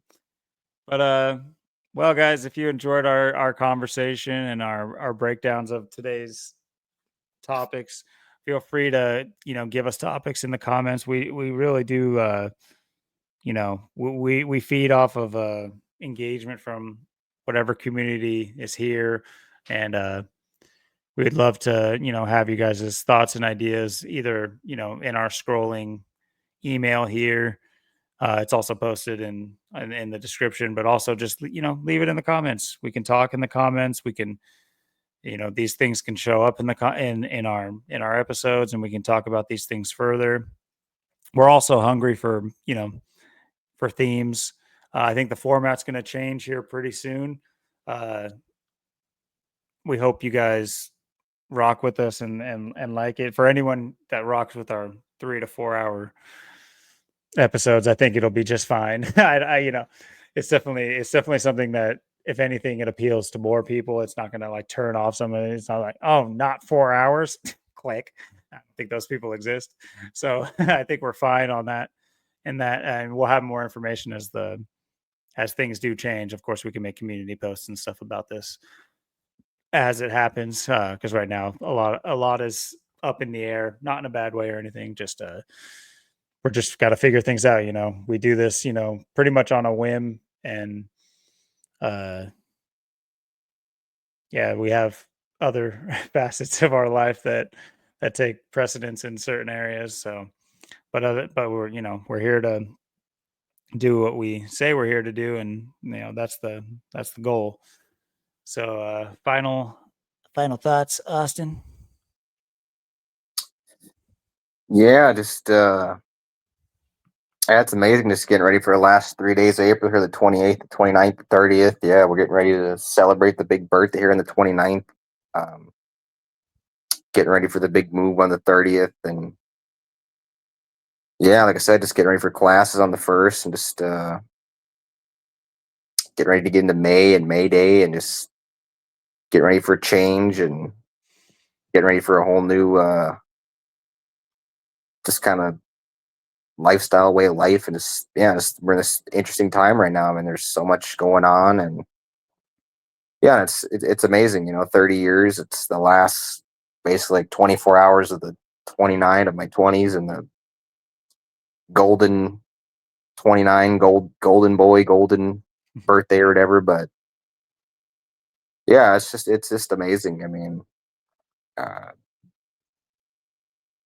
yeah, like I said, it's feels like I've lived like 10 lives already. It's crazy, just 30 years. And yeah, I think yeah, if you're I know we got some younger people out there too. I mean, yeah, take advantage of your teens and your 20s. I mean, before you know it, you're in your 30s, and time goes by fast. I mean, yeah, I still look like I'm 17. I still feel young, but yeah, the years just fly by, and it's easy for I just think it's easy to find yourself like just the way the time's moving, the time is flying. I mean, it's so easy to just get behind today with life and things, and so easy to just kind of feel like you're kind of lagging behind on some things. But yeah, I mean, just I think if you're in your teens and your 20s, you're young, just take advantage of your time and enjoy your youth and make the most of it, and just kind of learn as much as you can when you're young. And I'm getting ready to learn a whole bunch of new stuff here and kind of change things up quite a bit in my own life. So it's getting ready for that here in just a couple days, few days. So yeah, it's just kind of a very interesting time for me, and um, interesting time for us too. I mean, we'll see what, like I said, this year brings and what we end up doing. I mean, hopefully, yeah, we get out and maybe pound some pavement or do something this summer and stuff. And um, yeah, I'm looking forward to the upcoming streams. Obviously, next week will be 33. Yeah, I'll probably be down to, like I said, like 2 hour streams or whatever. But yeah, there'll be maybe more a little laser precision focused. Like 2 or just over 2 hours. Um, instead of your general 3 to 4 that we've been doing. I know it's times I think we've gone up to five, five, four. It's kind of usually we're at sometimes three, but I know we've had some that are like kind of in the twos. But yeah, most of ours are longer. So if people like the um, short but sweet, I think that'll help more people. If a lot of people have like information overload or have a lot to do, they can get more maybe bang for their buck with shorter ones. I think that'll help people get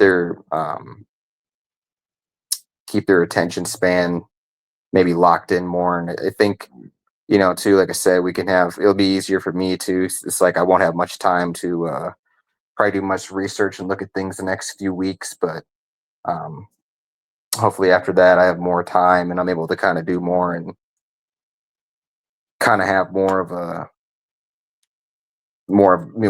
direction, I guess, of things. I mean, we're just in this interesting time too. I mean, like I said, who knows where we're going to be by the summer and the end of the year and a year from now. And we're kind of in this weird time, and I'm going into weird time. I'm getting old, even though it doesn't kind of seem like it or feel like it, but I am. So it's too, I got, my life's changing, things are changing, and there is a lot of uncertainty right now. So yeah, I mean, I definitely look forward to these. And this tonight was a perfect example of why I love doing these streams and why we do what we do. I mean, the things we brought tonight, things we talked about, things we shared. I mean, this is um, all goes back to the beginning for me. All goes back to the start, and that's why. Yeah, I have always enjoyed looking into the stuff and finding things and connecting the dots and drawing the parallels, and that's really what I feel like we did a really good job of this week. I mean, it's just been that kind of week where everything just kind of tied into one, but also it's kind of where things are going at the same time. So yeah, I think we'll definitely have a lot to talk about in the upcoming streams, and I feel like yeah, it's gonna be you'll get a big dose. It'll be, like I said, shorter, smaller episodes, but it'll be, I feel like, more potent. So I think a lot of people will hopefully enjoy that and like we have to share and offer. Well, I certainly appreciate the monster breakdown there at the end of that whole gematria scenario as far as Slipknot goes, and yeah, that was pretty crazy and cool to see in real time. And yeah, like I agree, the potency is will hopefully be a just a feature of our channel, just a good feature of our channel, and it can only add. I don't think there's a chance that it could do any harm or take anything away. Is what I mean. So excited for change. I'm not one to shy away. So, but yeah, till next week. Oh, I if I had, we may have like a potentially even our first stream. Maybe we'll see how it goes. I haven't tried or set that up or anything, but just because I will be getting together with Austin here in a couple days. Yeah, a couple days for his birthday. Gonna go up there and celebrate with him. So maybe look out for that. At the very least, I would say I almost guarantee we'll have a community post of some sort, but I'll update you there. Me and Golden Boy hanging out. That's Oh got yeah. definitely your nickname now. Logie Bear and Golden Boy. But yeah, thanks for kicking it with us, and enjoy your week, guys, and see you next week. Yep. Peace.